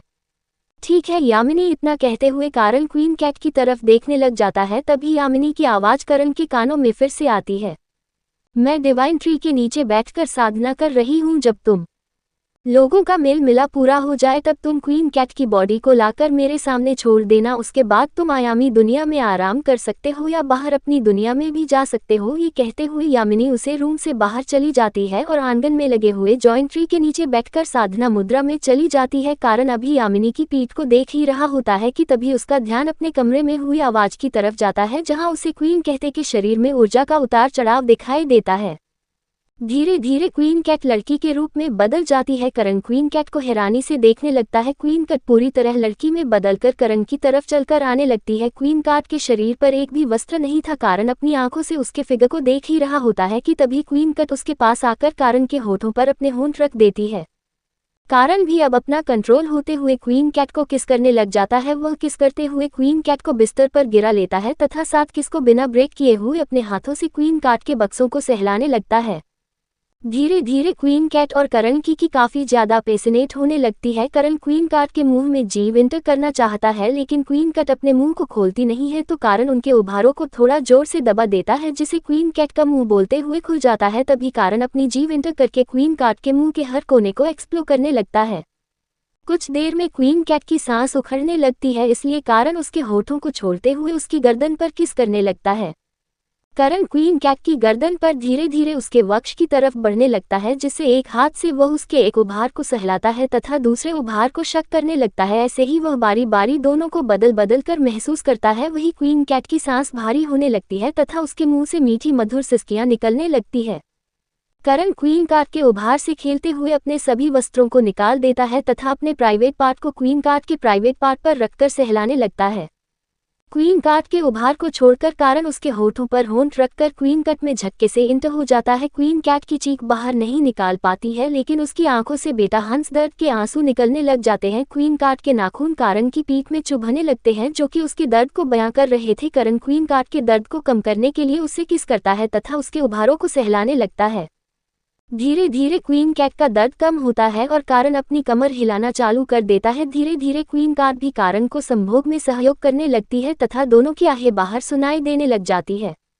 कारण काफी वाइल्ड तरीके से क्वीन कैट के साथ फिजिकल हो रहा होता है, जिससे क्वीन कैट की आंखों से आंसू अभी भी हल्के हल्के निकल रहे होते हैं। लगभग 4 घंटे की मेहनत के बाद दोनों अपनी चरम उत्कर्षावस्था में पहुंच जाते हैं और कारण अपने आप को क्वीन कैट के अंदर ही रिलीज कर देता है। क्वीन कैट विकर्ण के अवसाद को अपने आप में ऊर्जा के रूप में समाहित कर लेती है तथा धीरे धीरे उसकी बॉडी कांपने लगती है। तभी कारण को याद आता है कि यामिनी ने कहा था कि यह सब होने के बाद कारण उसकी बॉडी को यामिनी के सामने ले जाए। कारण क्वीन कैट को निर्वस्त्र ही अपनी गोद में उठा लेता है और यामिनी की तरफ चल पड़ता है। यामिनी अभी भी साधना मुद्रा में बैठी हुई होती है। कारण यामिनी के सामने क्वीन कैट को लेट देता है, जिसका अब्बास यामिनी को भी हो जाता है। यामिनी करण को देखते हुए कहती है, तुम अब जा सकते हो। और इतना कहकर यामिनी क्वीन कैट के सर पर अपना हाथ रखती है तथा कुछ मंत्र बोलती है, जिससे वह यामिनी के शरीर में प्रवेश कर जाती है। कारण ज्यादा नहीं सोते हुए कमरे में वापस चला जाता है और सो जाता है। वहीं बाहर यामिनी क्वीन कैट की चेतना में प्रवेश कर जाती है तथा वह अपने मित्रों की सहायता से क्वीन कैट की चेतना के दूसरे टुकड़े को भी काट देती है, लेकिन यामिनी के द्वारा क्वीन कैट की चेतना के एक टुकड़े को काटकर नष्ट करने पर वह आत्मीय जहर तो चला जाता है, लेकिन चेतन की कमजोरी पड़ने के कारण क्वीन कट करने की स्थिति पर पहुंच जाती है, जिसे देखिए यामिनी थोड़ी परेशान हो जाती है। लेकिन फिर कुछ सोचकर यामिनी अपनी चेतना में क्वीन कैट की चेतन को आत्मा मिला विधि द्वारा एक करने लग जाती है, जिससे बाहर क्वीन कैट का शरीर एक ऊर्जा के गले में ढक जाता है। कारण अपने 10 से 12 घंटे की नींद को पूरी करने के बाद अपने कपड़े पहनता है तथा बाहर आता है। वह बाहर आकर देखा है कि क्वीन कैट का शरीर ऊर्जा के गले में ढका हुआ है। कारण थोड़ा परेशान तो होता है, लेकिन उसका सवालों का जवाब देने के लिए यहाँ पर कोई नहीं था, इसलिए कारण बाहर आयामी दुनिया से चला जाता है। कारण अपने कमरे में आकर देखा है तो सुबह के 4 बजे हुए थे। कारण अपने कपड़े लेता है तथा नहाने के लिए चला जाता है। कारण नहा धोकर कुछ देर साधना करने के लिए बैठ जाता है। कारण गैलेक्सी सूत्र का उसे करता है तो उसके शरीर से मंत्र मुक्त कर देने वाली सुगंध निकलने लग जाती है, लेकिन तभी कारण को एहसास होता है कि वह अपनी साधना में तब तक आगे नहीं बढ़ सकता जब तक कि वह हड्डियों को मजबूत त्वचा में मंच को मजबूत नहीं कर लेता है। उसके लिए उसे दिव्य प्राणी या खूंखार जानवरों के अवशेषों की आवश्यकता होगी। किरण लगा भाग 3 से 4 घंटे के लिए ध्यान लगता है और 9 बजे के आसपास उसे नीलम जी की आवाज ध्यान से बाहर निकलती है। करण बेटे आ जाओ, नाश्ता कर लो, नेहा जी ने बाहर से ही चिल्लाते हुए कहा। कारण भी उठकर बाहर डाइनिंग एरिया में पहुंच जाता है। हर्ष जी भी वहीं बैठे होते हैं। वह कारण को देखते हुए कहते हैं, बेटे मैं सिटी के कॉलेज से तुम्हें आर्चरी कंपटीशन के लिए इनविटेशन लेटर आया हुआ है, तो तुम मैन सिटी के लिए कब जाने वाले हो? दादा मैं आज शाम तक ही मैन सिटी के लिए निकल जाऊंगा, और वैसे मैं आपसे कुछ बात करना चाहता हूं। करने कहा, हाँ बोलो, मैं सुन रहा हूं। हर्ष जी ने कहा, पापा मैं अपने दोस्त की सहायता से एक बिजनेस स्टार्ट किया है तथा मुझे उसमें अच्छा खासा प्रॉफिट भी होने लगा है, इसलिए अगर आप चाहे तो अब दुकान छोड़ सकते हैं या फिर मेरे साथ रहने भी चल सकते हैं, करण ने कहा। हर्ष जी करण की बात सुनकर हैरान हो जाते हैं, लेकिन वह थोड़ा सोते हुए कहते हैं, बेटा तुमने बिजनेस स्टार्ट किया ये तो बहुत अच्छी बात है, लेकिन मैं और तुम्हारी माँ यही खुश है और तुम्हें पता है कि दुकान से हम अच्छा खासा पैसा कमा लेते हैं, जिससे कि हमें हमारी आवश्यकता टाइम पूर्ति करने के लिए अधिक पैसों की जरूरत नहीं होती है। इसलिए अगर तुम्हें उस प्रॉफिट हो रहा है तो तुम अपने प्रॉफिट को अपने बिजनेस में ही इन्वेस्ट करो तथा बहुत बड़े आदमी बनो। मुझे पता है कि तुम्हारी क्षमता इससे भी अधिक है। वही नीलम जी इन सब बातों को सुनकर थोड़ी सी परेशानी में चली जाती है, लेकिन वह अपने चेहरे पर परेशानी के भावों को नहीं आने देती। कारण भी नाश्ता करके अपने कमरे में थोड़ी देर के लिए आराम करने चला जाता है।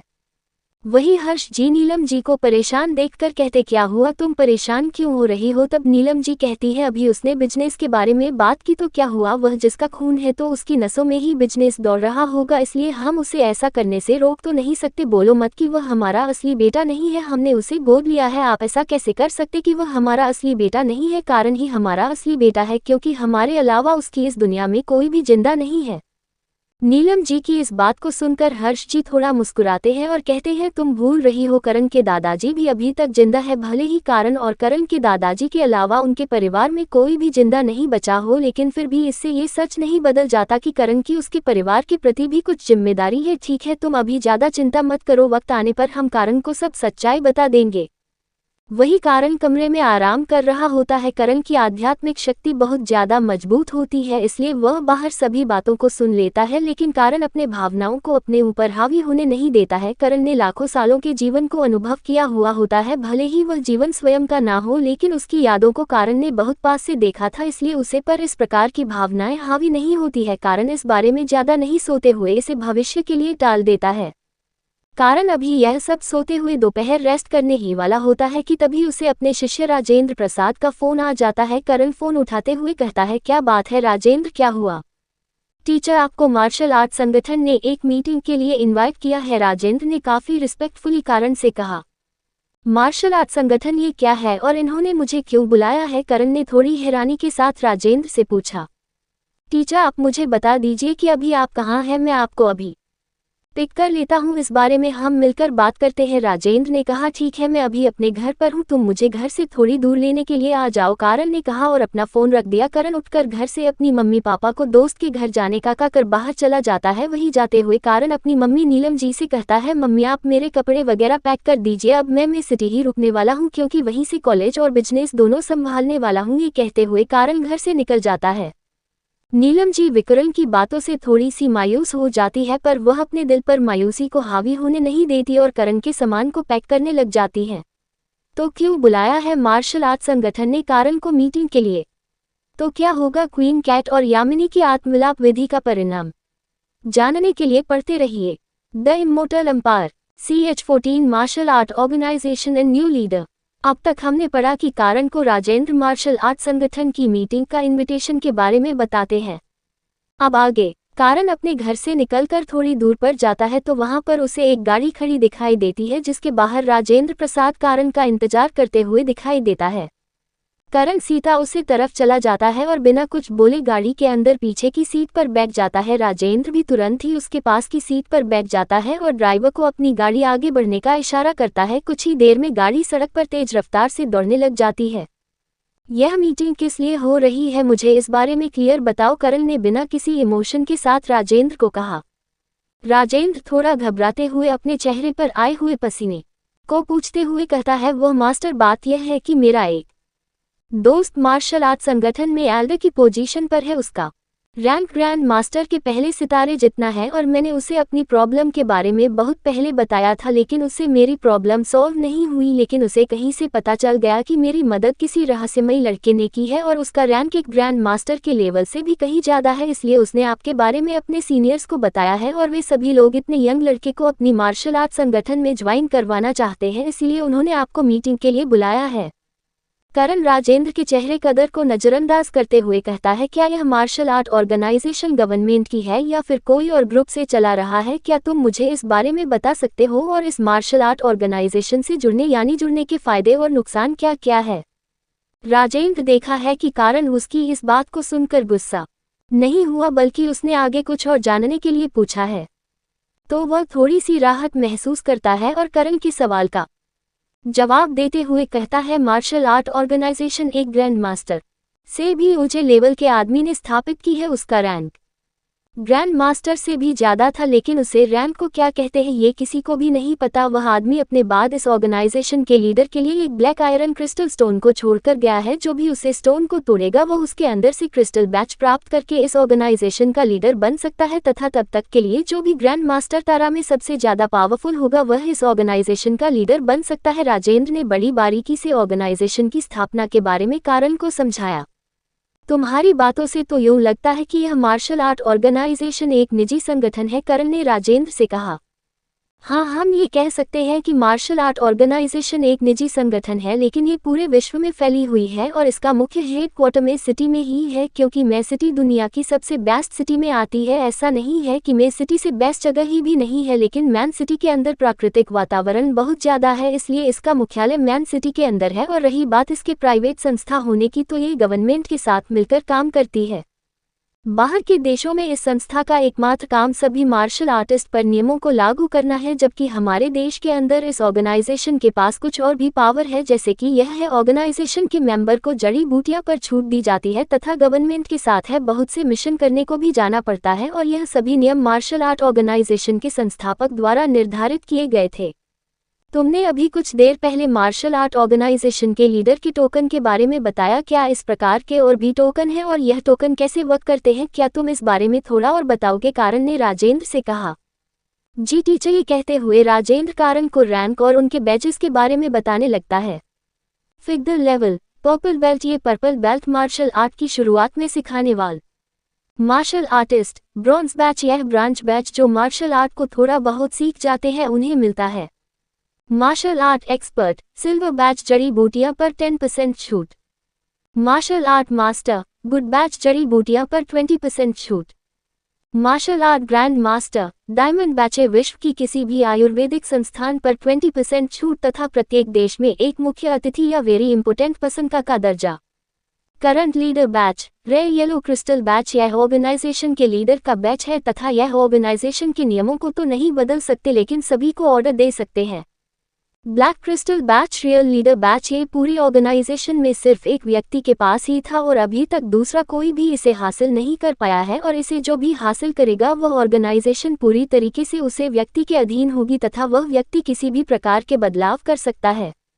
करण राजेंद्र की बातों को सुनते हुए अपनी गर्दन खाली हाँ में हिलता रहता है और ऐसे ही इन बातों को छोड़कर वह आपसे कुछ बातें करने लग जाते हैं और सफल धीरे धीरे कट जाता है। कुछ ही देर में उनकी गाड़ी मैन सिटी के बाहर की तरफ एक सुनसान रास्ते पर चलने लगती है। वह रास्ता दिखाने में भले ही सुनसान हो लेकिन उसे पर अभी भी चहल पहल बनी हुई थी। कुछ ही देर में गाड़ी एक पहाड़ की चोटी पर बनी हुई बिल्डिंग के पास जाकर रुकती है। वह बिल्डिंग देखने में बहुत ही ज्यादा आलीशान नजर आ रही थी। बाहर की तरफ कुछ रेयर स्टैचू लगे हुए थे।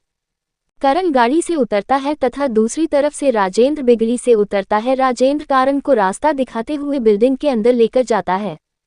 वे दोनों अभी बिल्डिंग में घूमते हुए आगे बढ़ रहे होते हैं, तभी उनका ध्यान एक बड़े से हॉल की तरफ जाता है। उसे हॉल के बीचों बीच एक काले कलर बड़ा सा चट्टान रखा हुआ था जिस पर बहुत से ग्रैंड मास्टर पांच कर रहे थे, लेकिन उसे चट्टान पर किसी की उंगलियों के निशान तक नहीं आ रहे थे। करण कुछ चट्टान को देखते हुए देखकर राजेंद्र करण से कहता है, मास्टर यही चट्टान ही ब्लैक आयरन क्रिस्टल स्टोन है और इसी के अंदर ब्लैक आयरन क्रिस्टल बैच है।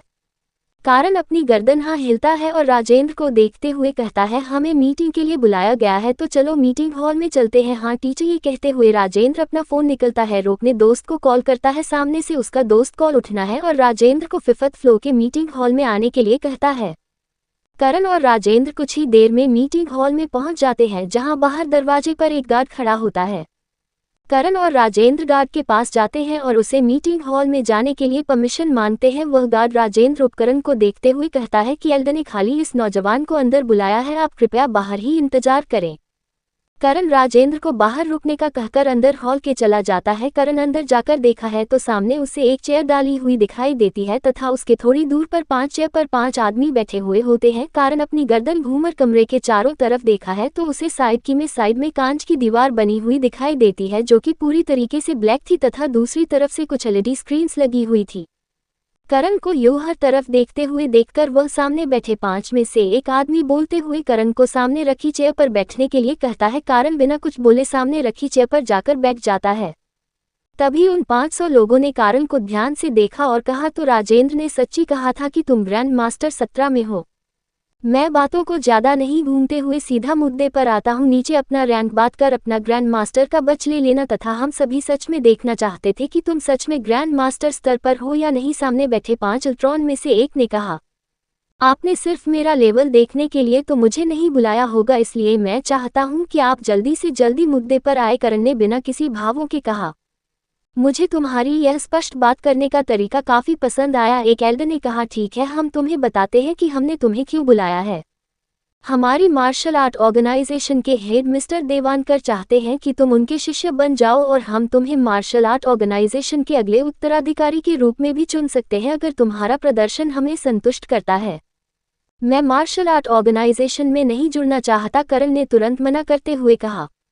बच्चों, तुम्हें कुछ ज्यादा ही घमंड नहीं आ गया है? 500 ऑटो में से एक एल्डर ने कहा और वह गुस्से से करण को घूमने लगा। करण ने बिना किसी भावों के उसे इग्नोर किया तथा शीशे की तरफ देखते हुए कहा, तुम मुझे इस ऑर्गेनाइजेशन के लीडर लग रहे हो, तुम्हें सामने आकर बात करनी चाहिए। करण की इस तरह शीशे की तरफ देखकर खाने से 500 एल्डर तथा शीशे के पीछे की तरफ बैठे दो लोग भी काफी हैरान हो जाते हैं। लगता है इस बच्चे ने आध्यात्मिक चेतना को सक्रिय कर लिया है। लीडर, ये तो हमारे पूरे ऑर्गेनाइजेशन में केवल संस्थापक ही कर पाए थे, वाइस प्रेसिडेंट ने ऑर्गेनाइजेशन के लीडर या प्रेसिडेंट को कहा। वे दोनों लोग खड़े होते हैं तथा शीशे के पीछे से निकलकर करण के सामने आ जाते हैं। करण के सामने आकर उनमें से एक व्यक्ति, जिसे दूसरा व्यक्ति लीडर कह रहा था, वह करण को देखते हुए पूछता है, बच्चे, क्या तुमने आध्यात्मिक चेतना को विकसित कर लिया है?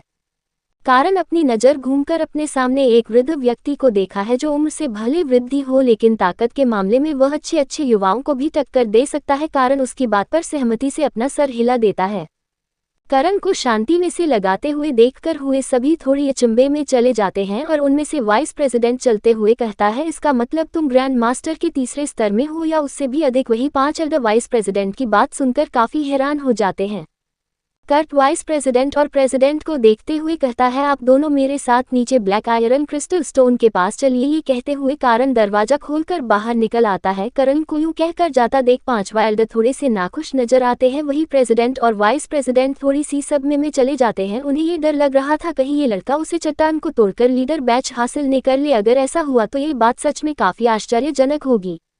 वही करण को हॉल से बाहर निकलते हुए देखकर राजेंद्र उसके पास आता है और पूछता है, मास्टर क्या हुआ अंदर? क्या आप मुझे इस बारे में बताना चाहेंगे? राजेंद्र को अपने से उसे सवाल करता देखकर राजेंद्र से कहता है, तुम भी मेरे साथ नीचे हॉल में चलो। ये कहते हुए करण आगे बढ़ जाता है। राजेंद्र हैरानी से वही खड़ा रहता है, लेकिन उसकी हैरानी तब और बढ़ जाती है जब ऑर्गेनाइजेशन के प्रेसिडेंट तथा वाइस प्रेसिडेंट कमरे से निकलकर करण के पीछे पीछे जाने लगते हैं। कुछ ही देर में हॉल के अंदर ब्लैक आयरन स्टोन के पास कर्ट खड़ा होता है तथा उससे कुछ दूरी पर प्रेसिडेंट तथा वाइस प्रेसिडेंट और 5 एल्डर खड़े होते हैं। उसे जगह से थोड़ी दूरी पर चारों तरफ बहुत से मार्शल आर्ट मास्टर और मार्शल आर्ट एक्सपर्ट्स घेरा बनाकर खड़े होते हैं और आपस में बातें कर रहे होते हैं। यह 18 से 19 साल का लड़का कौन है जिसे प्रेसिडेंट और वाइस प्रेसिडेंट इतनी अहमियत दे रहे हैं तथा 5 सीनियर एल्डर भी वहां खड़े हुए दिखाई दे रहे हैं। करण को चट्टान के पास खड़ा देखकर 5 एल्डर तथा प्रेसिडेंट और वाइस प्रेसिडेंट समझ जाते हैं कि करण चट्टान को तोड़कर ब्लैक आयरन क्रिस्टल को हाथ क्रिस्टल बैच को हासिल करके अपने आप को सुप्रीम लीडर या यूं कहीं असली लीडर के रूप में स्थापित करना चाहता है। करण उसे चट्टान को देखा है तथा मन में, मैं अभी तक गैलेक्सी मंत्र के दूसरे व तीसरे चरण को पूरा नहीं किया है, इसलिए मेरी हड्डियां वह मांस त्वचा पर्याप्त रूप से मजबूत नहीं है, लेकिन मैं अभी भी इस चट्टान को अपनी आध्यात्मिक ऊर्जा के सहारे तोड़ सकता हूं। ये सोचते हुए करण आगे बढ़ता है तथा अपना हाथ उसे चट्टान पर आराम से रख देता है। बाहर की तरफ खड़े हुए मार्शल आर्ट एक्सपर्ट मास्टर तथा एल्डर सभी लोग यही सोच रहे थे कि यह लड़का बेवकूफ़ है। क्या यह उसे पर प्रहार करने की वजह खाली अपना हाथ ही रख रहा है? ये करना ही क्या चाहता है? करण को उन सब की खुशबू सहाहत सुनाई दे रही, लेकिन उन सब को करण इग्नोर करते हुए अपने शरीर से अपने ब्राह्मणी ऊर्जा को हाथ के सहारे उसे चट्टान पर निकलने लगता है। बाहर बातें कर रहे सभी लोगों को एक छत की आवाज सुनाई देती है, जिससे चारों तरफ सन्नाटा छा जाता है। सभी लोग हैरानी से करण की तरफ देखने लगते हैं, क्योंकि करण ने अपनी आध्यात्मिक ऊर्जा के सहारे उसे चट्टान को तोड़ दिया था। करण ने अपने शरीर से थोड़ी सी ऊर्जा ही वहन की थी, लेकिन उसके दबाव के कारण चट्टान टुकड़ों टुकड़ों में बिखरकर चारों तरफ फैल गया था तथा उसे चट्टान के टूटने के बाद एक टोकन हवा में उड़ने लगता है। करण उसे टोकन से निकलने वाली आध्यात्मिक ऊर्जा को देखा है तो उसे एहसास होता है ये टोकन एक सम्राट स्टार के पहले सितारे वाले योद्धा द्वारा बनाया गया है।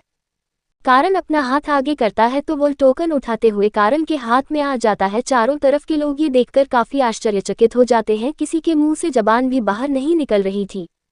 करण उसे टूटी हुई चट्टान के एक टुकड़े को उठना है तथा अपने हाथ की एक उंगली प्रकट लगाकर अपने खून की 1 से 2 बंदे उसे ब्लैक आयरन क्रिस्टल बैच पर डालता है। जैसे ही वह बंदे बैच पर पड़ती है तो बच से आध्यात्मिक ऊर्जा से एक परछाई निकलती है तथा सभी को एक संदेश सुनाई देता है। अब से इस बैच का स्वामी यह युवक होगा तथा आज से मार्शल आर्ट ऑर्गेनाइजेशन का सच्चा लीडर भी इसे ही माना जाएगा। और यह बातें मैं अपनी आध्यात्मिक ऊर्जा के साथ छोड़कर जा रहा हूं तथा इस टोकन को पाने वाले पर यह एक जिम्मेदारी है कि मार्शल आर्ट को इस दुनिया में एक अच्छा मुकाम दिलाए। ये कहते उसे टोकन से आध्यात्मिक ऊर्जा से निकली आवाज गायब हो जाती है। यह आवाज केवल और केवल ग्रैंड मास्टर स्तर के लोग ही सुन सकते थे, इसलिए यह आवाज हाल में केवल प्रेसिडेंट, वाइस प्रेसिडेंट, 5 एल्डर तथा ब्लैक आयरन क्रिस्टल को तोड़ने आए हुए कुछ ग्रैंड मास्टर के एक सितारे वाले लोगों ने सुनी थी। कारण उसे बैच को हाथ में पकड़ता है तथा प्रेसिडेंट और वाइस प्रेसिडेंट की तरफ देखते हुए कहता है, मीटिंग हॉल में मिलो। ये कहते हुए कारण वापस से फिफ्थ फ्लोर के मीटिंग हॉल की तरफ चला जाता है। कारण सीढ़ियां चढ़ते हुए पीछे की तरफ मुड़ता है और सभी से कहता है, मैंने ब्लैक आयरन क्रिस्टल बैच को हासिल कर लिया। ये बात ऑर्गेनाइजेशन के अंदर तक ही रहनी चाहिए और तुम सभी लोग मास्टर और एक्सपर्ट्स को देखते हुए कारण कहता है, इस बात को जितनी जल्दी भूल जाओगे उतना ही अच्छा होगा। ये कहते हुए कारण मुड़ता है और वापस हॉल की तरफ चला जाता है। हॉल में कारण एक चेयर पर बैठा होता है तथा उसके सामने प्रेसिडेंट तथा वाइस प्रेसिडेंट खड़े होते हैं और 5 एल्डर कमरे के बाहर ही खड़े होते हैं। उन पांचों को भी अंदर बुलाओ कर वाइस प्रेसिडेंट को देखते हुए कहता है। वाइस प्रेसिडेंट उन सभी को भी अंदर बुलाता है। ये ऑर्गेनाइजेशन जैसे चल रही थी वैसे ही चलती रहेगी और इसे वह प्रेसिडेंट दीपांकर की तरफ देखते हुए कहता है, आप ही चलाएंगे, मैं इसमें किसी प्रकार के बदलाव नहीं कर रहा हूँ। मुझे जब जरूरत महसूस होगी मैं तब इसके बारे में सोच लूंगा। क्या आप मुझे बता सकते हैं कि हमारे ऑर्गेनाइजेशन में कितने ग्रैंड मास्टर्स हैं? हमारे पास 1000 से ज़्यादा 1 सितारे वाले ग्रैंड मास्टर है तथा 500 से ज़्यादा 2 सितारे वाले ग्रैंड मास्टर हैं जो अलग अलग देश में मार्शल आर्ट संगठन के एक्टिंग लीडर बने हुए हैं जो वहां मार्शल आर्ट हाल को संभालते हैं। इसके अलावा हम 8 है ग्रैंड मास्टर के 3 सितारे वाले व्यक्ति हैं जिनमें से 7 संगठन के लिए काम करते हैं तथा एक स्वतंत्र रूप से बाहर की दुनिया में रहते हैं। उन्होंने मार्शल आर्ट संगठन से जुड़ने से मना कर दिया, वह खाली एक रजिस्टर्ड फाइटर है। ये सब कहते हुए लीडर दिवानकर पूरी डिटेल कारण को देते हैं।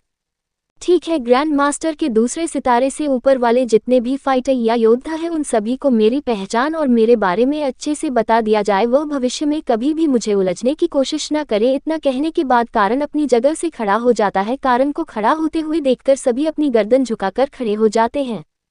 करण हॉल से बाहर आ जाता है तथा राजेंद्र को देखते हुए कहता है, चलो अब हमें बाहर चलना चाहिए। इतना कहती हुई कारण है बिल्डिंग से बाहर की तरफ निकलने लग जात। बिल्डिंग में मौजूद लोग कारण को देखते ही अपनी गर्दन झुकाकर खड़े हो जाते हैं। भले ही वह किसी को बात नहीं सकते हो लेकिन वह तो जानते ही थे कि कारण कौन है। करण को बाहर जाते हुए एक लड़की बहुत ही डिटर्मिनेशन के साथ देख रही थी और अपने मन में कहती है, तुम एक दिन मेरे जरूर होंगे। करण और राजेंद्र बाहर की तरफ जाते हैं। राजेंद्र कारण से पूछता है, मास्टर अंदर क्या हुआ? करण कहता है, मैं अब से मार्शल आर्ट ऑर्गेनाइजेशन का रियल लीडर हूं और इससे ज्यादा इस बारे में बात करने के लिए कुछ नहीं है। ये कहते हुए कारण गाड़ी के अंदर बैठ जाता है। राजेंद्र भी कारण के पास बैठ जाता है और करण को देखते हुए कहता है, मास्टर क्या अभी आपको वापस लविका सिटी में छोड़ना है या आप यहीं रुकेंगे? कारण अपनी जेब से फोन निकालकर अपनी मां नेहा जी को फोन करता है और कहता है कि मेरा सामान आप अमन के साथ में सिटी भेज दीजिए, मैं अपने किसी दोस्त के साथ पहले ही मैं सिटी आ चुका हूं। ये कहते ही कारण कॉल को रख देता है। नीलम जी करण की बात सुनकर थोड़ी परेशान हो जाती है। उन्हें लगता है कि कारण उनसे दूरियां बनाना शुरू कर चुका है। वह काफी उदास हो जाती है लेकिन अगले ही पल वह कारण का सामान बाहर हॉल में रख देती है। कारण अमन को मैसेज कर देता है कि उसका सामान लेकर मैं सिटी आ जाए। कारण अपना कॉल कट करके रिलैक्स कर ही रहा था कि तभी उसका फोन फिर से बजता है। कारण फोन देखा है तो उसे मीरा का कॉल दिखाई देता है। कौन थी वह लड़की जो कारण को हासिल करना चाहती है? क्यों किया है मीरा ने कॉल? मार्शल आर्ट ऑर्गेनाइजेशन का लीडर बनने के बाद क्या करने वाला है कारण? जानने के लिए आगे पढ़ते रहिए। द इमोर्टल एम्पायर दिल कॉमेंट स्पीच बलून 15 एक्सीडेंटल किस विद मीरा। अब तक हमने पढ़ा कारण राजेंद्र के साथ मार्शल आर्ट ऑर्गेनाइजेशन से बाहर गाड़ी में जा रहा होता है, तभी उसे रास्ते में मीरा का फोन आ जाता है। अब आगे करण मीरा का फोन उठाता है और कहता है, हाँ बोलो मीरा क्या बात है? बस आपकी प्लानिंग के हिसाब से हमने पूरी में सिटी में हमारे स्टोर्स खोल लिए हैं तथा उनमें वाइन भी अरेंज करवा दी गई है। क्या आप हमें कोई आइडिया देना चाहेंगे कि हमें आगे सेल किस हिसाब से करनी चाहिए? हमें किस प्रकार के कस्टमर को टारगेट करके वाइन को सेल करना चाहिए? मीरा ने कारण से उसका सजेशन पूछते हुए कहा, हम वाइन खाली प्रीमियम कस्टमर को ही सेल करेंगे। हम 2 तरह के कार्ड लॉन्च करेंगे। एक कार्ड ब्लैक कार्ड होगा जिससे मंथ में खाली 10 बोतलें नहीं परचेज की जा सकेंगे। वहीं एक कार्ड व्हाइट कार्ड होगा जिसमें मंथ में 20 बोतल परचेज की जा सकेंगे। ये दोनों कार्ड बिजनेसमैन के अकॉर्डिंग के हिसाब से उन्हें मिलेंगे। इन कार्ड की प्राइस तुम अपने हिसाब से अरेंज कर सकती हो जिससे मैं अच्छा खासा बेनिफिट मिल सके, करण ने मीरा को समझाते हुए कहा। ठीक है, बस मैं इस बारे में रीमा को बता दूंगी। इतना कहकर मेरा कॉल रखना ही वाली थी कि तभी करण ने पूछा, क्या रीमा तुम्हारे साथ नहीं रहती है? नहीं, बस वह अभी अपने फ्लैट पर ही शिफ्ट हो चुकी है, मीरा ने करण को बताया और कॉल रख दिया। तभी करण को कुछ याद आता है और वह वापस मीरा को कॉल करता है। हाँ बस कहिए, मीरा ने कॉल उठाते हुए करण से पूछा। मेरा तुम एक कार्ड और बनवाओगी जिसे सुप्रीम कार्ड के रूप में खाली में ही किसी को दे सकता हूँ। उसे कार्ड ओनर को पर मंथ 30 बोतल वाइन मिलेगी तथा वह एडिशनल पे करके एक्स्ट्रा बोतल भी परचेज कर सकता है। उनकी प्राइस भी तुम अपने हिसाब से अरेंज कर लेना तथा ये कार्ड सभी बेस्ट क्वालिटी कार्ड होने चाहिए। करण ने अपने दोबारा कॉल करने का रीजन बताते हुए मीरा से कहा। ठीक है बस, मीरा ने कहा और करण ने कॉल रख दिया। राजेंद्र घर में बैठा हुआ करण की बातें आराम से सुन रहा था। कॉल पूरी करने के बाद करण राजेंद्र को देखते हुए कहता है, मुझे एक कागज और पेन दो, मैं तुम्हें कुछ जड़ी बूटियां के नाम लिख कर देना चाहता हूँ। राजेंद्र बिना कोई सवाल किए करण को कागज और पेन देता है। करण उसे पेपर पर एक तरफ बहुत सी जड़ी बूटियां लिखता है तथा दूसरी तरफ कुछ 3 से 4 जड़ी बूटियां लिखता है और वह कागज राजेंद्र को देते हुए कहता है, ये सामने वाली जड़ी बूटियां जितनी भी अधिक मात्रा में उतनी मात्रा में खरीद कर मेरे इश्क समिति के विल पर पहुंचा दो तथा बाकी की दूसरी तरफ लिखी हुई जड़ी बूटियां थोड़ी मात्रा में खरीदना। उसके लिए मैं तुम्हारे लिए औषधि बनाने वाला हूँ जिससे तुम मार्शल मास्टर की स्टार में आगे बढ़ सको। करने राजेंद्र को कागज वापस करते हुए कहा। ठीक है मास्टर, मैं जल्दी से जल्दी इनका अरेंजमेंट करवाता हूँ। ये कहते हुए राजेंद्र उसे लिस्ट की फोटो खींचना है तथा अपने सबॉर्डिनेट्स को जल्दी से जल्दी जितनी मात्रा में हो सके अरेंज करने के लिए कहता है। कुछ ही देर में राजेंद्र करण को इष्ट समिति के विला में छोड़ देता है। करण राजेंद्र से कुछ बात करके विला के अंदर चला जाता है। विला अंदर से काफी साफ सुथरा होता है जैसे कि से हर रोज सफाई की जाती हो। करण हॉल से होते हुए ऊपर अपने मास्टर बेडरूम में चला जाता है। करण का मास्टर बेडरूम भी काफी साफ सुथरा दिखाई पड़ता है। करण वार्डरोब से कुछ कपड़े निकलता है और उन्हें बेड पर छोड़ देता है तथा बाथरूम के अंदर चला जाता है। बाथरूम के अंदर करण बिना आगे पीछे ध्यान दिए सीधे ही अपने कपड़े निकाल देता है। वह खाली अभी अपनी इनवेयर्स में ही था तभी उसका ध्यान पीछे बाथटब पर जाता है। बाथटब के अंदर मीरा अपने कानों पर हेडफोन लगाए साबुन के पानी को अपनी बॉडी के ऊपर गिर रही थी। करण को उसकी चिकनी टांगे दिखाई देती है तथा उसके उभार के ऊपर साबुन के झाग पड़े होते हैं। करण अभी भी मीरा को नहाते हुए अपनी आंखें पड़े हुए अच्छी रहा होता है कि तभी मीरा का ध्यान करण पर चला जाता है और वह चीखते हुए वास्तव में खड़ी हो जाती है। मीरा के चीखने से करण का ध्यान एक पल के लिए हटा है लेकिन अगले ही पल करण का ध्यान मीरा की फ्लोलेस बिना कपड़ों बॉडी पर चला जाता है। मीरा के पतले गुलाबी होठ, सुराहीदार गर्दन तथा मीडियम साइज के उपहार और उसके बाद उसकी पतली नाजुक कमर से होते हुए करण की निगाहें मीरा के प्राइवेट पार्ट पर चली जाती हैं जो पूरी तरीके से क्लीन था। करण मीरा की खूबसूरती को देखने में बिजी था ही तभी मीरा का ज्ञान करण की आंखों पर जाता है और वह देखी है कि करण उसके नेकेड बॉडी को निहार रहा है। मीरा करण को कुछ बोलते ही वाली होती है कि तभी उसका ध्यान करण पर जाता है। लंबी हाइट, नीली आंखें, पिंक लिप्स, सिक्स पैक वाली बॉडी तथा उसके नीचे मीरा जैसे हाई देखने वाली होती है। उसका ध्यान करण के इनवे की तरफ जाता है जो टैनव में दिख रहा होता है जिसे देख मीरा की फर्स से चिक निकल जाती है और वह आगे बढ़कर करण की आंखों पर हाथ रख देती है। करण मीरा को युवा अपनी तरफ बढ़ते हुए देखकर अपना कदम पीछे रखता है और उसके पैर के नीचे शैम्पू की बोतल आ जाती है जिससे उसका बैलेंस बिगड़ जाता है और वह गिरने ही वाला होता है कि तभी जो मीरा ने उसकी आंखों पर हाथ रखने के लिए पास आए है करण उसकी कमर को पकड़ लेता है और वह दोनों एक साथ फर्श पर गिर जाते हैं। करण की शर्टलेस चेस्ट पर मीरा के मीडियम ओवर टिक जाते हैं। उनकी बनावट को करण साफ महसूस कर पा रहा था। अभी करण उनको महसूस कर ही रहा था कि तभी गिरने की वजह से मीरा के होंठ करण के होठों पर टिक जाते हैं। करण अपने होठों पर मीरा के नाजुक होठों को महसूस करता है और वह धीरे धीरे अपने होठों को चलने लगता है। मीरा भी शौक हो जाती है तथा करण के होठों के टेस्ट को महसूस करने लगती है। करण अपना एक हाथ मीरा की गर्दन के पीछे ले जाता है तथा एक हाथ से मीरा के नितंबों को सहलाने लगता है। मीरा धीरे धीरे अपने होश होते हुए करण के साथ उसे पैशनेट किस में इन्वॉल्व हो जाती है। तभी मीरा को अपने प्राइवेट पार्ट के पास कोई हार्ड चीज चुभती हुई सी महसूस होने लगती है जिससे मीरा को अपनी स्थिति का अंदाजा लगता है और वह जैसे होश में आ जाती है। मीरा तुरंत झटके से खड़ी होती है तथा पास में पड़ा टॉवल अपने चेस्ट पर बाहर भाग जाती है। उसके यूं उठकर भागने से करण भी अपने होश में आता है तथा अपने आप को रिलैक्स करके रेडी होकर बाहर आता है। बाहर कमरे के सोफे पर मीरा अपने कपड़े पहनकर बैठी हुई थी तथा करण भी अपने कपड़े पहनकर बाहर आकर मीरा के सामने बैठ जाता है। वह अभी कुछ बोलने की स्थिति में नहीं था। तभी मीरा स्थिति की गंभीरता को दूर करते हुए कहती है, जो कुछ भी हुआ उसे भूल जाओ, उसमें तुम्हारी कोई गलती नहीं थी। मैं ही बाथरूम का दरवाजा लॉक किए बिना नहाने बैठ गई। इसमें तुम्हारी कोई गलती है, वह मैं ही कुछ बहन सा गया था। कारण अपनी गर्दन झुकते हुए मीरा से कहता है। वह अपनी नज़रें मीरा से नहीं मिल पा रहा था। मीरा कारण को यूं शर्माते हुए देखकर थोड़ी सी हैरान हो जाती है, परंतु वह अपने चेहरे पर आई हुई लाली को छुपाते हुए कहती है, कोई नहीं, इस बारे में भूल जाओ। पर आप यहाँ आने वाले थे बॉस, आपने मुझे कुछ बताया क्यों नहीं? मीरा ने कारण से पूछा। मुझे लगा तुम भी रीमा के साथ उसके फ्लैट पर चली गई होगी, इसलिए मैंने इस बारे में कुछ नहीं कहा। ठीक है, बस मैं डिनर का अरेंजमेंट करती हूँ, तब तक आप थोड़ा रिलैक्स कर लीजिए।